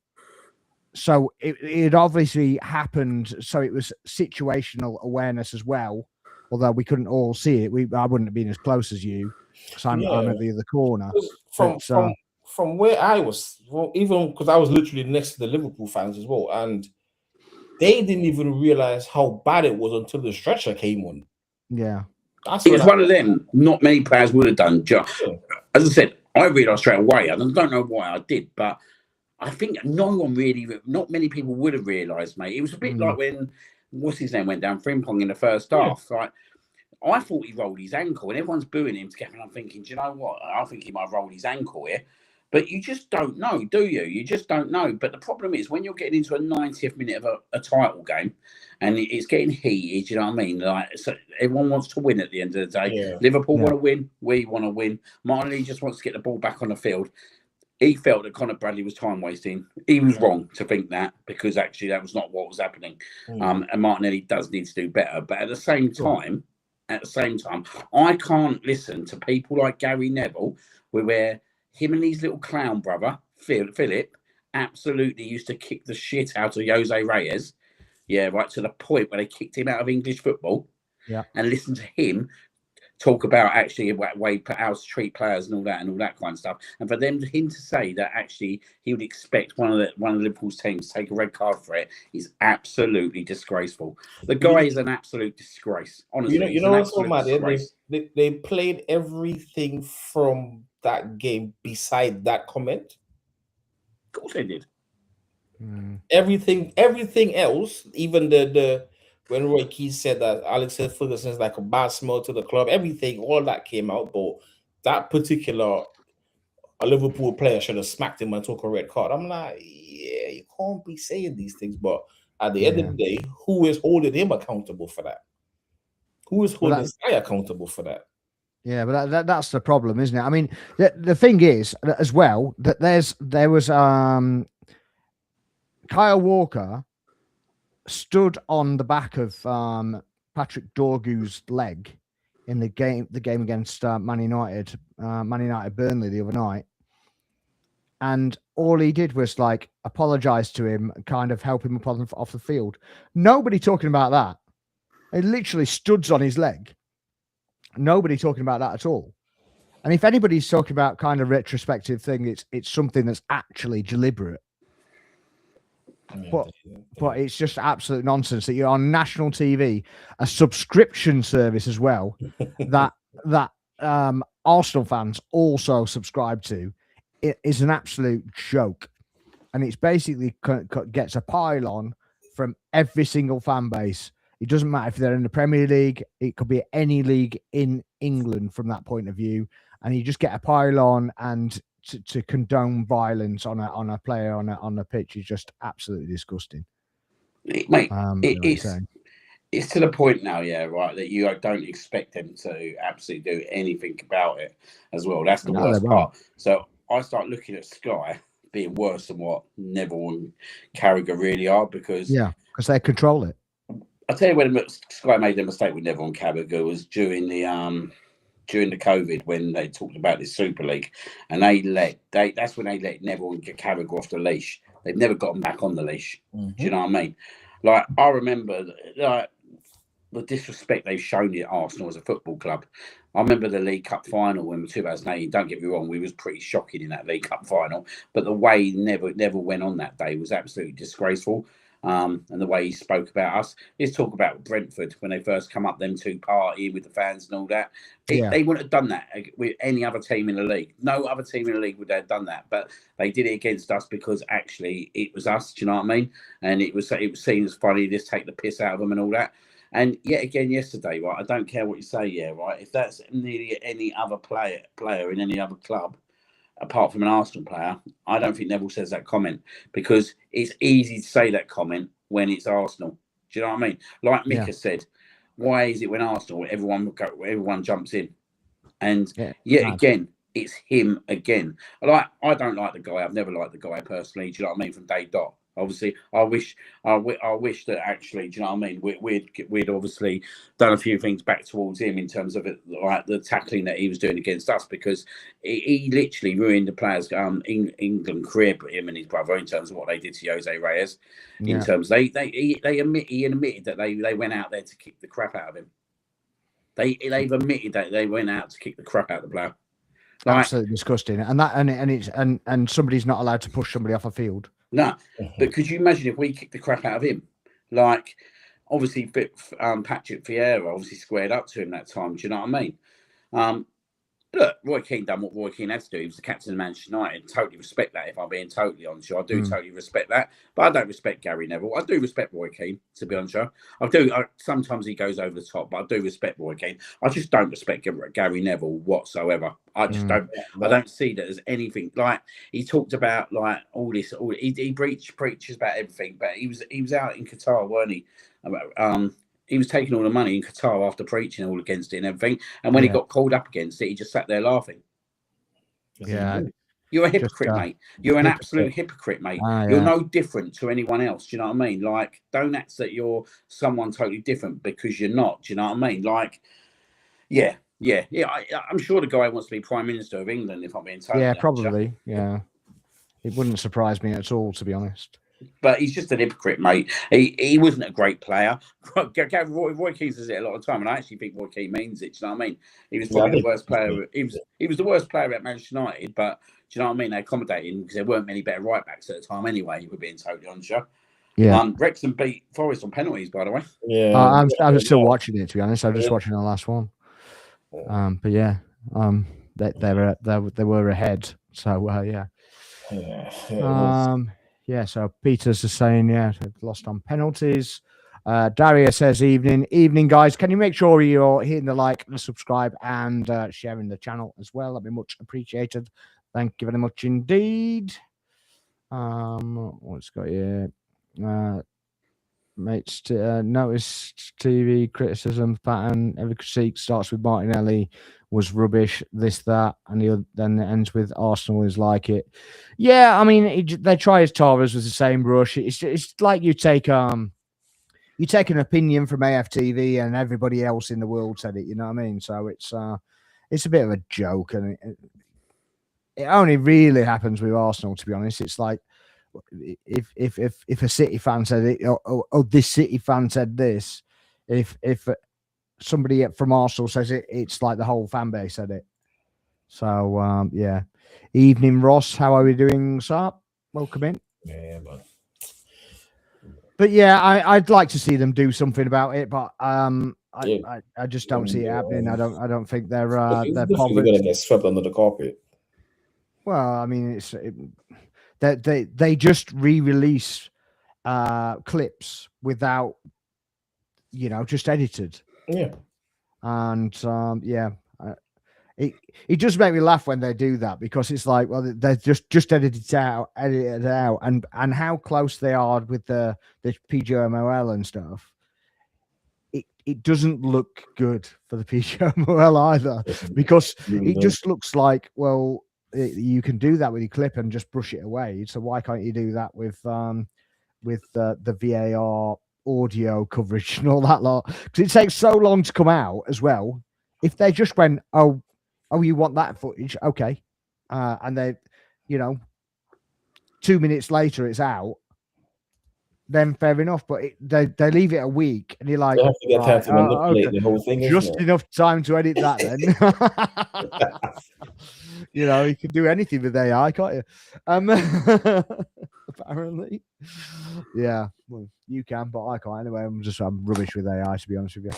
I'm all right, Ross. We touched on it a little bit. Oh, Neville average 5 to 10 player, 3 to 10 pundit, 1 to 10 manager. Oh, manager 0 to 7. Okay.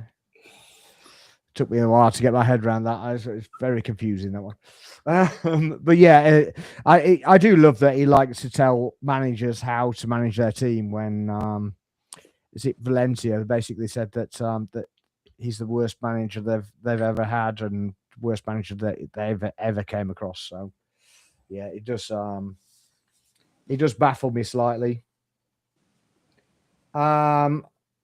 We touched on it a little bit, but Saka's obviously in line for his new deal. It's all but done, I think. It's 5-year deal. Deserved. Obviously, it makes it so that no other player can get paid more than him.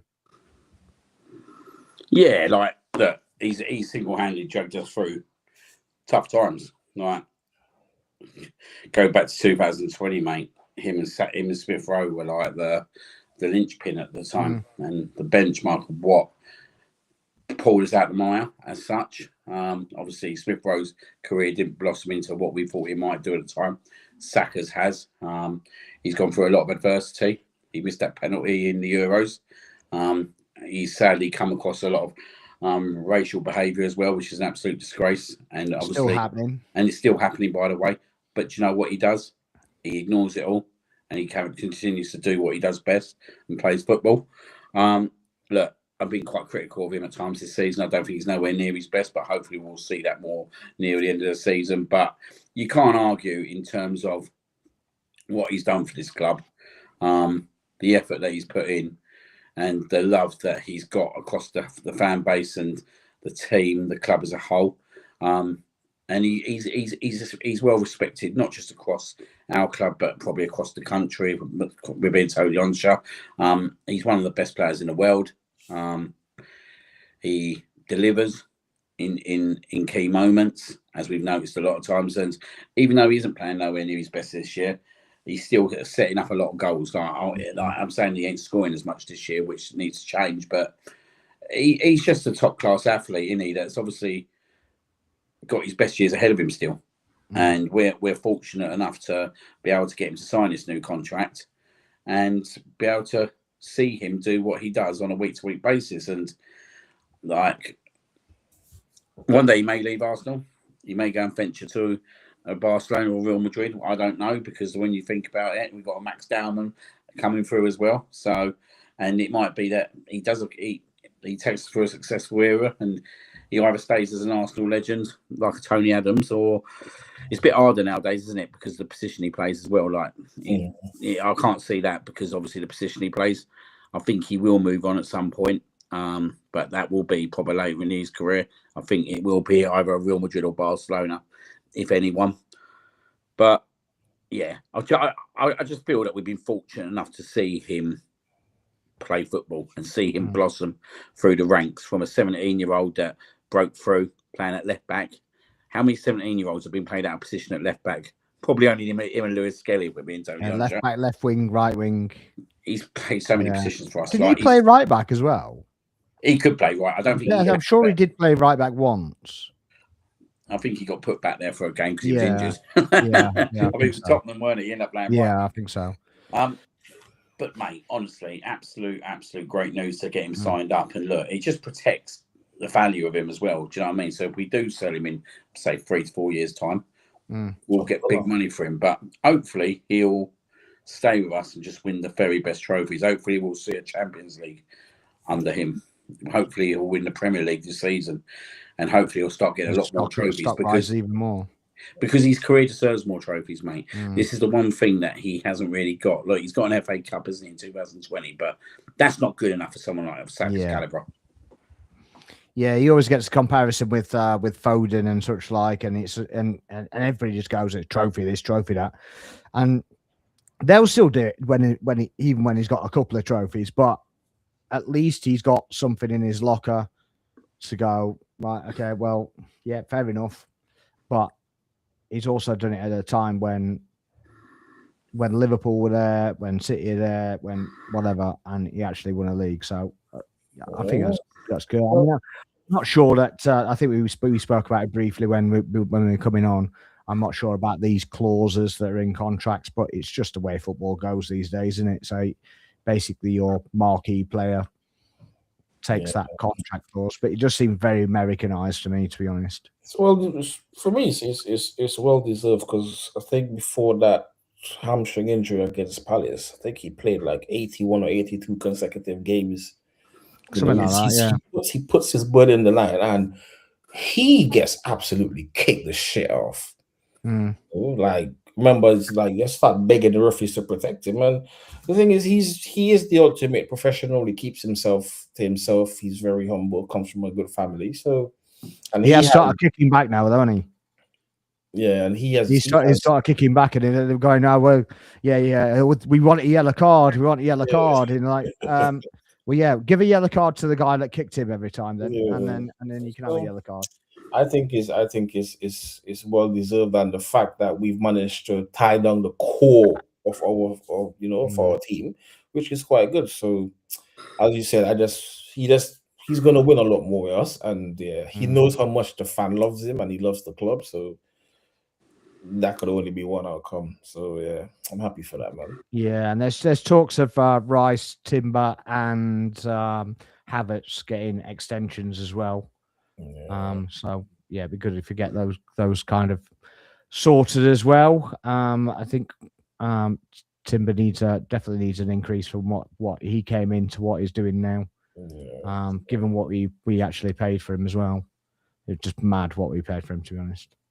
But then, do you know what? Right, this is gonna be a crazy question, but in comparison to the difference with Berta and Edu, where Edu was more at the forefront, like you hardly hear about Berta, you just know, right, this is going on, that's happening, that's going on. Like, what would you say? Do you think like he's been our most valuable signing over the summer? What, Berta? Yeah. Yeah, 100%.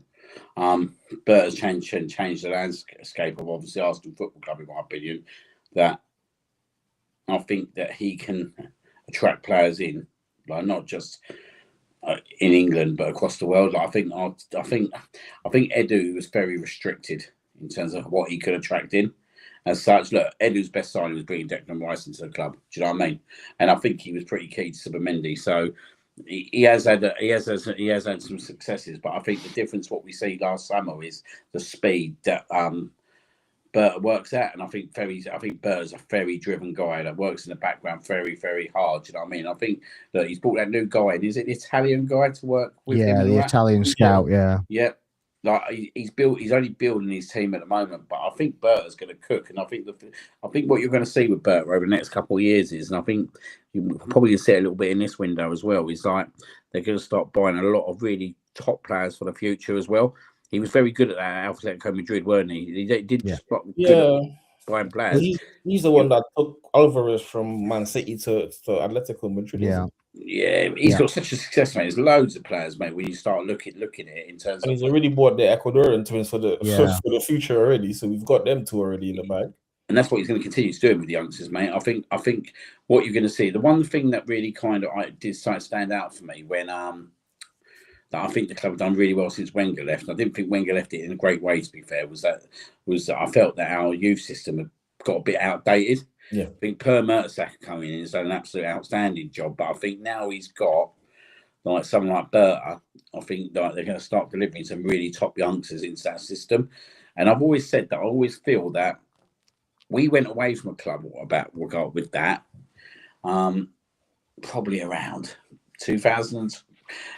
I'd even say before 2008, 2009. Do you know what I mean? Because I think I'm talking about young players. Like when you think about when we used to find the Colo Torres, the Irish kid he's talking about, Cesc Fabregas. Do you know what I mean? He used to find absolute nuggets. But when was the last time that really, really happened? It was probably around that time.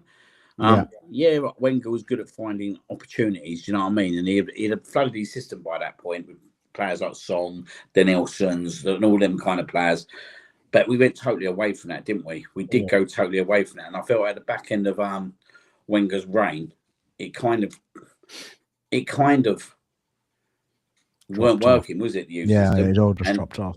Yeah, it really dropped off. And I feel that actually Mertesacker's work, we're going to start seeing the right benefits of it over the next 5 to 10 years, because I think that actually you're seeing certain players coming through. Look, we've seen quite a few of them this year, and we've seen Down, and we've seen the other kid up front, Salman's come through. But I think we're going to start seeing a lot more of these players coming through the system, and hopefully we can make some good money, because if they're not good enough to play for Arsenal, what the club's done so well, especially over the last 5-6 years, is sell our youngsters for good money. It's probably the only thing we're good at in terms of selling. Like Iwobi, he come through 40 million.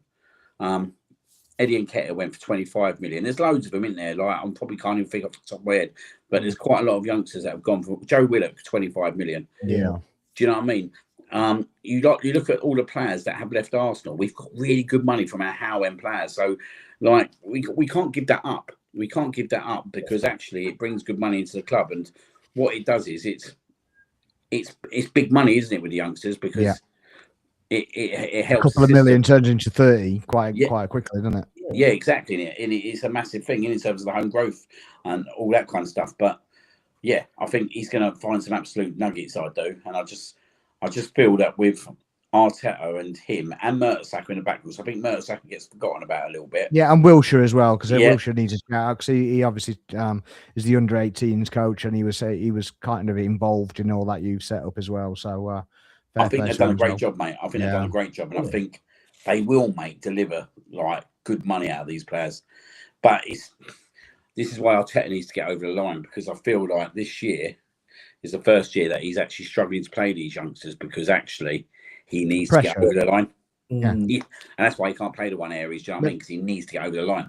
This is what I was saying. Now, obviously, the pressure's so high for him to win something. He's got to go with that bit of experience over the MLS, over the one area. Once that pressure's out of the way, and they can all like experience winning and whatever winning together, then they could be integrated. But the one thing for Bert has done for me is it's actually shown that board of ambition again, because when Edu was in, I felt he'd reach his ceiling. He had to go. If we'd got A2, I think if we'd got him, I wouldn't been as kind of made up about the situation, and it would have kept the same belief that KSE aren't really interested in seeing us happy, lifting trophies, doing whatever. They'll take it if it comes along, but they won't force it, if you know what I mean. Yeah. Me personally, when the whole thing with Bertha came about, the first thing I said, that is the guy. Because I watch quite a lot of La Liga as well, and this guy built teams in Atletico Madrid to challenge Barcelona and Real Madrid, and came out on top. You know, so I was like, and that's the one experience he had over Edu, and he's got a lot of contacts. And as you said, the speed at which he works is crazy. Because personally, I think if it was anybody else, when Kai got injured, we would not sign Eze. No, I don't think we would have signed Eze if we had anybody else. No, I think he's probably the main reason that Lewis was ousted as well. Could say something about Happy if he gets a big injury, couldn't we? Yeah. All right, if he gets a big injury, right, we might have to sign someone else. Yeah. We might sit there and 6 months ago, if he didn't get injured, we wouldn't sign that player. But do you know what, right? Without Edu, they've made a better. So I've got this. I've got to give Edu some praise in terms of what he did to get the club to where he got to, because actually we was in the mire, mate, and him and Arteta pulled us right out of that. And I think that gets forgotten with a lot of the fan base at times. Look, I totally get that we need to win trophies. I totally get that Arteta has to deliver it. Now, I'm not saying that whatsoever, because he does. Where we were. Mate, how many managers could have done Arteta's job? I don't think that. People can sit there and argue with me all day long, mate, but I'm sorry. I don't think a lot of managers could have done. I don't think Emery could have stuck it out. Proof is in the pudding, isn't it? You got Amorim that's going. Yeah. You got Maresca. I mean, Maresca's a little bit different story for me, because obviously the owners are buying everything. They're not taking any input from a manager whatsoever. I think it's more of a shopping cart rather than anything else. And I saw a Chelsea fan actually on a stream earlier on, and I basically said to him, he basically said he's happy with the new appointment, but he wants the model to change, and he was like, it doesn't really make sense. Either you're happy or you want it to change. You can't really be both. But yeah, that's a bit weird. But yeah, obviously you have plenty of Man United managers that have failed, haven't they? Really, to change Man United around, and I know it's a bigger club than Arsenal, but it's the same principle, isn't it? Yeah, it's a massive same principle at the end of the day, isn't it? Like you said. So yeah, I just think that it can't be discredited what he's done, but I don't think it will be credited, certainly by other fan bases and quite a lot of our own fan base. It won't be credited until the trophy lifts happen.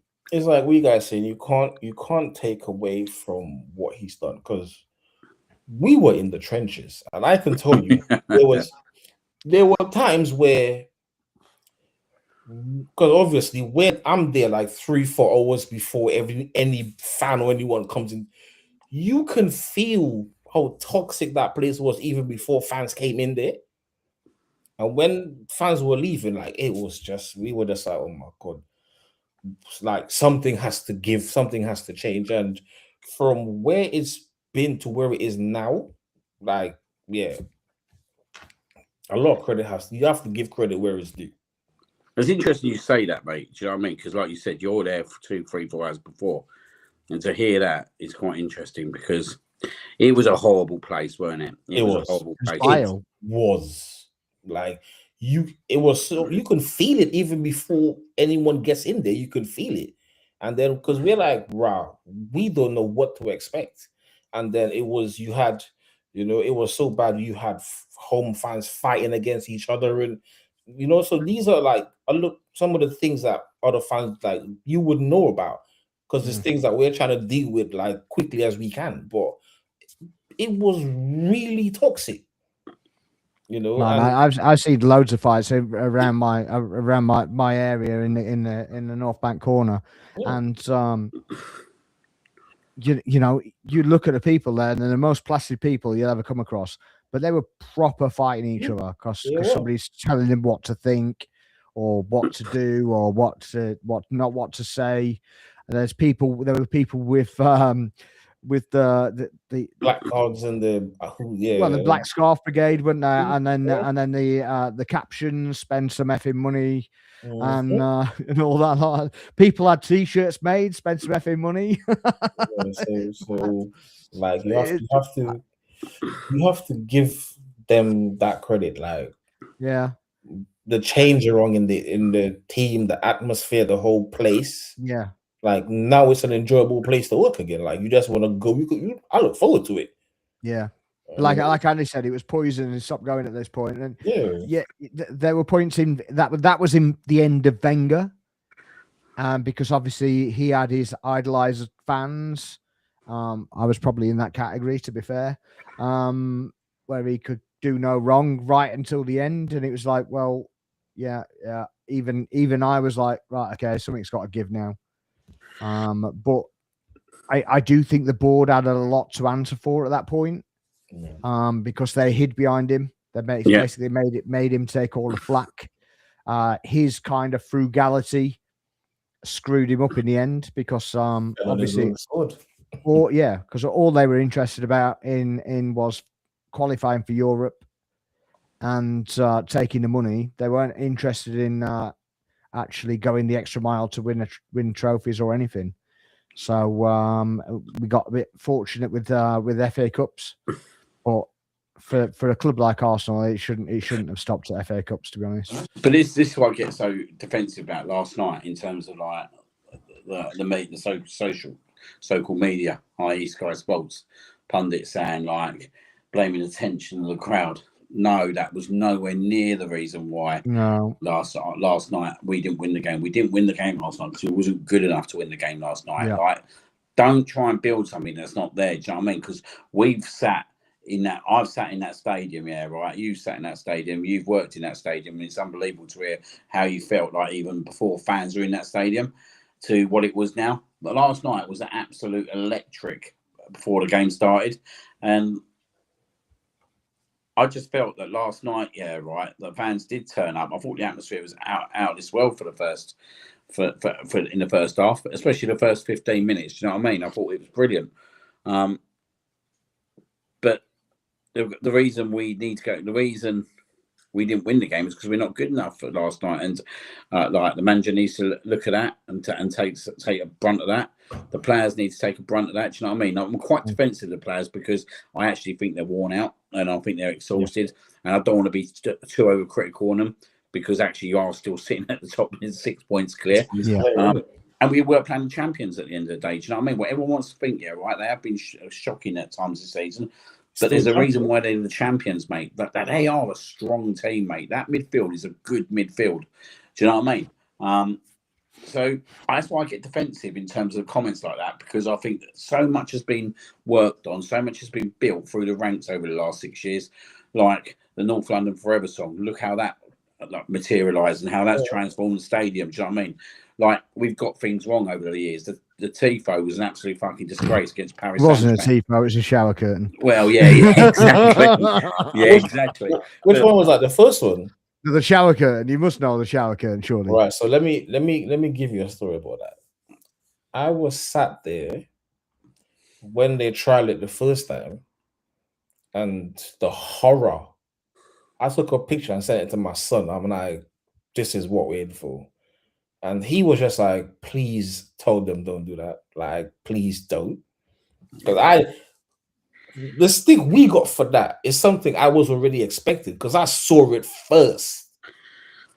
And I was just like, we could have done better than that. I mean, they couldn't even put it up straight. That's the biggest problem with it, really. So luckily, they got, the next one right. And I think they brought in some creative people to like kind of change the atmosphere. Because there's one thing that didn't come out in the media, but we were told that Berta's first game when he came was when we played Fulham at home. And the first thing he said, the atmosphere in this stadium needs to change. That was one of the first things he said, this needs to change. So that's why you're now kind of seeing a lot more emphasis going into, pre-match and hyping up the crowd and stuff like that. So the thing is, though, I mean, I know Liam said it was kind of it was electric the first half. In my area, it could have been so much better. They just don't get involved.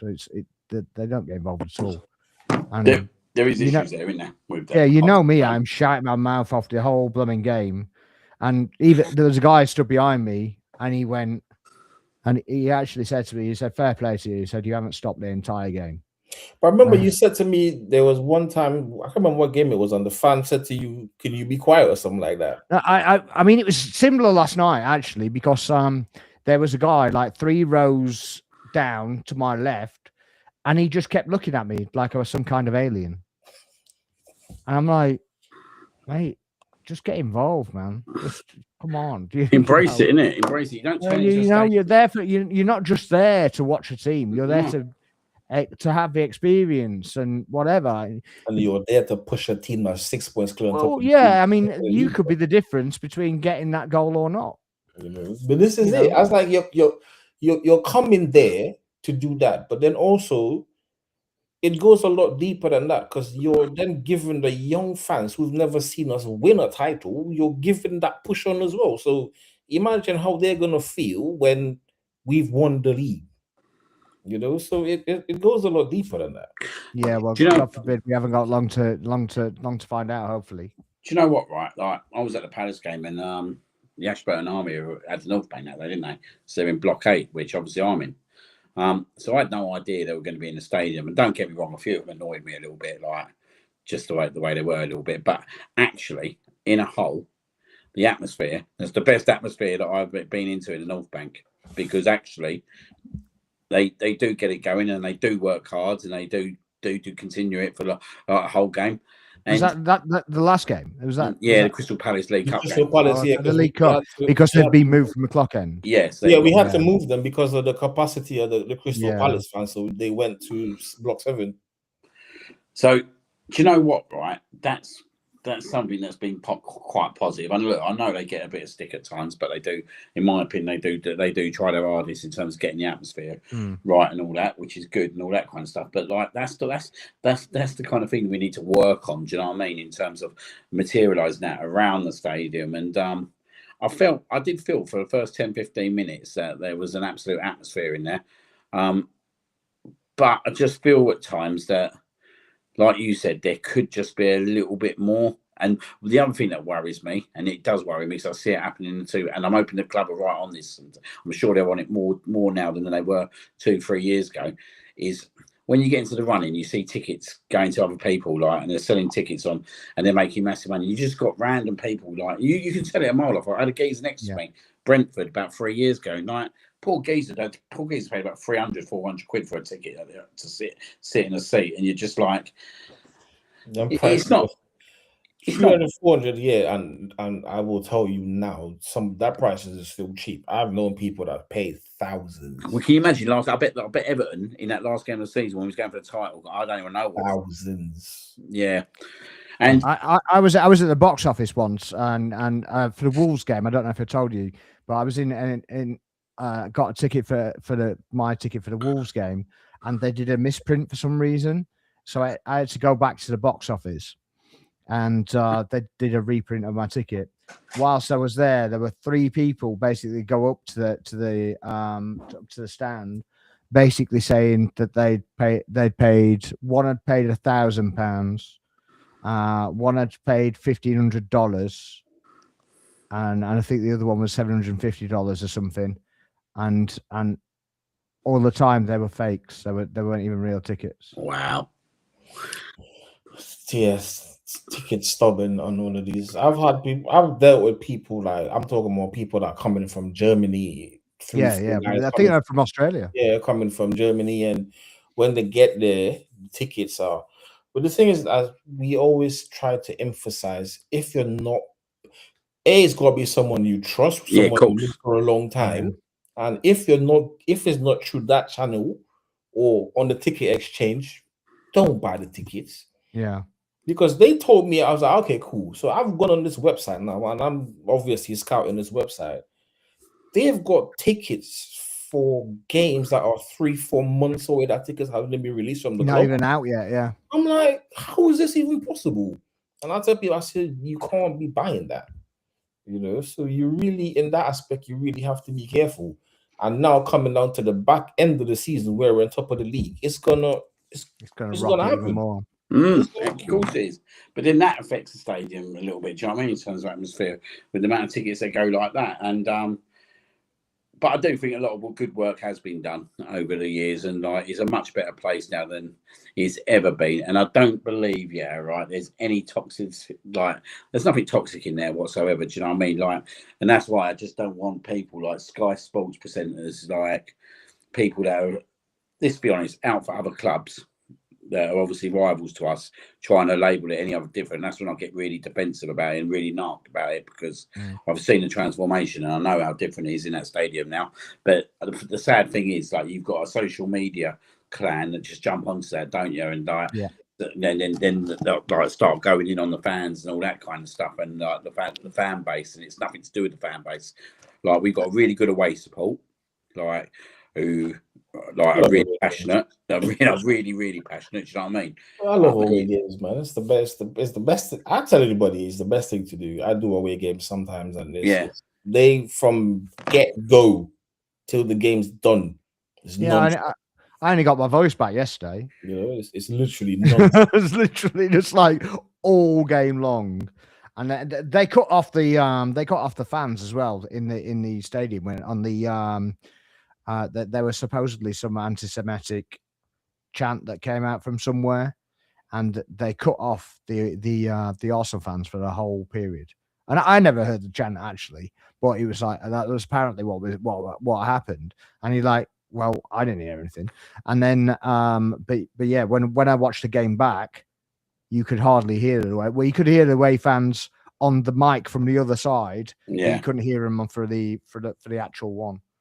So yeah, but yeah, it was a mad day out. Actually, I've done quite a few away games, but yeah, just lost voice, usual case.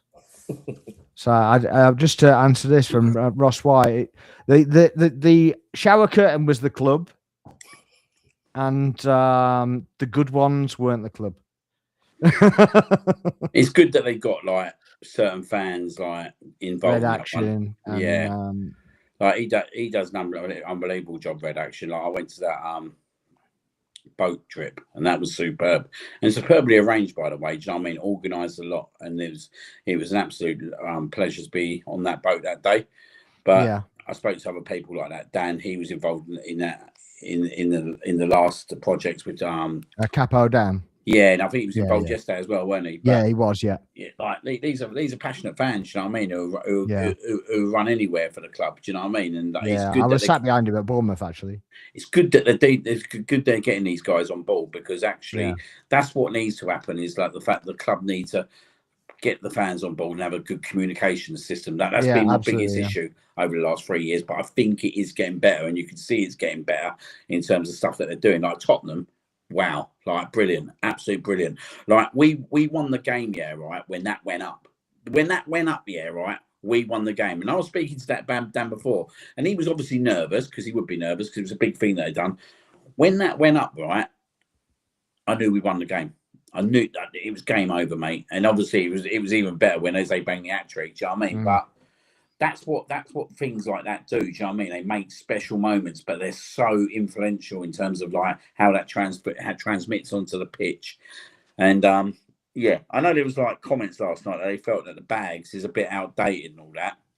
And like, I do think we should try different stuff. Do you know what I mean? But it's hard, isn't it? It is hard, because obviously we could have much bigger games ahead over this next few months if we get to a quarterfinal. I think they mispurposed what the bags were about as well, because obviously that the whole idea was you take the bag home and you fill it up for a food bank. Yeah, you know, you take it to the food bank at the club, or you take it to your local food bank, whichever one you want to do. I took 4 of them. I will be filling them up with the food bank stuff. You know, some people can't afford to do that. That's fine, not a problem at all. But I don't think that was pushed enough. So no. I think that's got to be accentuated a little bit more by the club. Whether the announcer there has to announce it and basically say, you know, take your bag home, put it, you know, fill it up with whatever, if you can. Obviously, I don't think that was. It's hard to transport. It's hard, isn't it? I guess, to kind of get that communication out as such. Like they've got a big electronic screen. I know. You can just do it on there, can't you? You've got a big electronic screen. Just put something up there, going. Yeah, absolutely. Or the announcer's got a microphone, for God's sake. Just, you know, just announce it. What are you doing up there? He's going to break something. Right, Not good. That's good feedback. Yeah. So he. You're making me very nervous. He's come to have a look.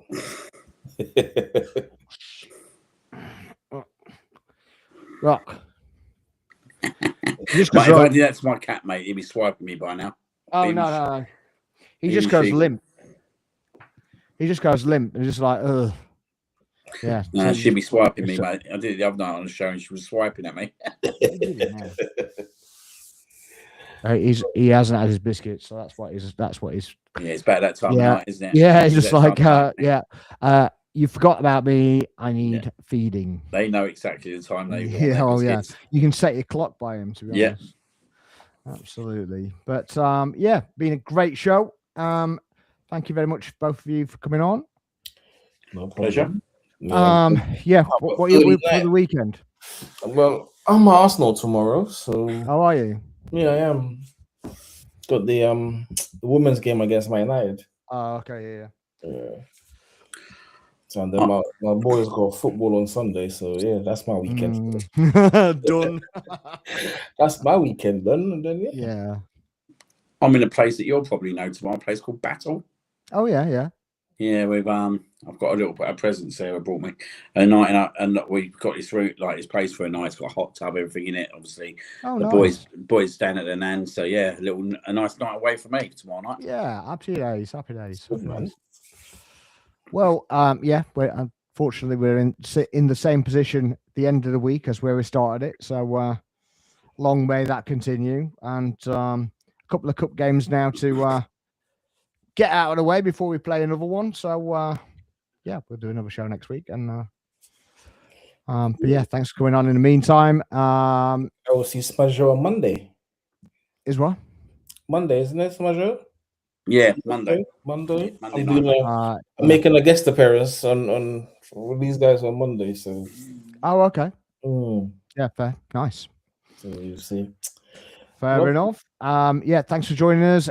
Guys, in the chat, please make sure you're liking, subscribing before you go. If you're watching in the Twitter chat, follow the link through and do it on the YouTube as well. That would be much appreciated as well. In the meantime, this is Footy Call on TV. We're out of here. Have a great weekend. Bye-bye.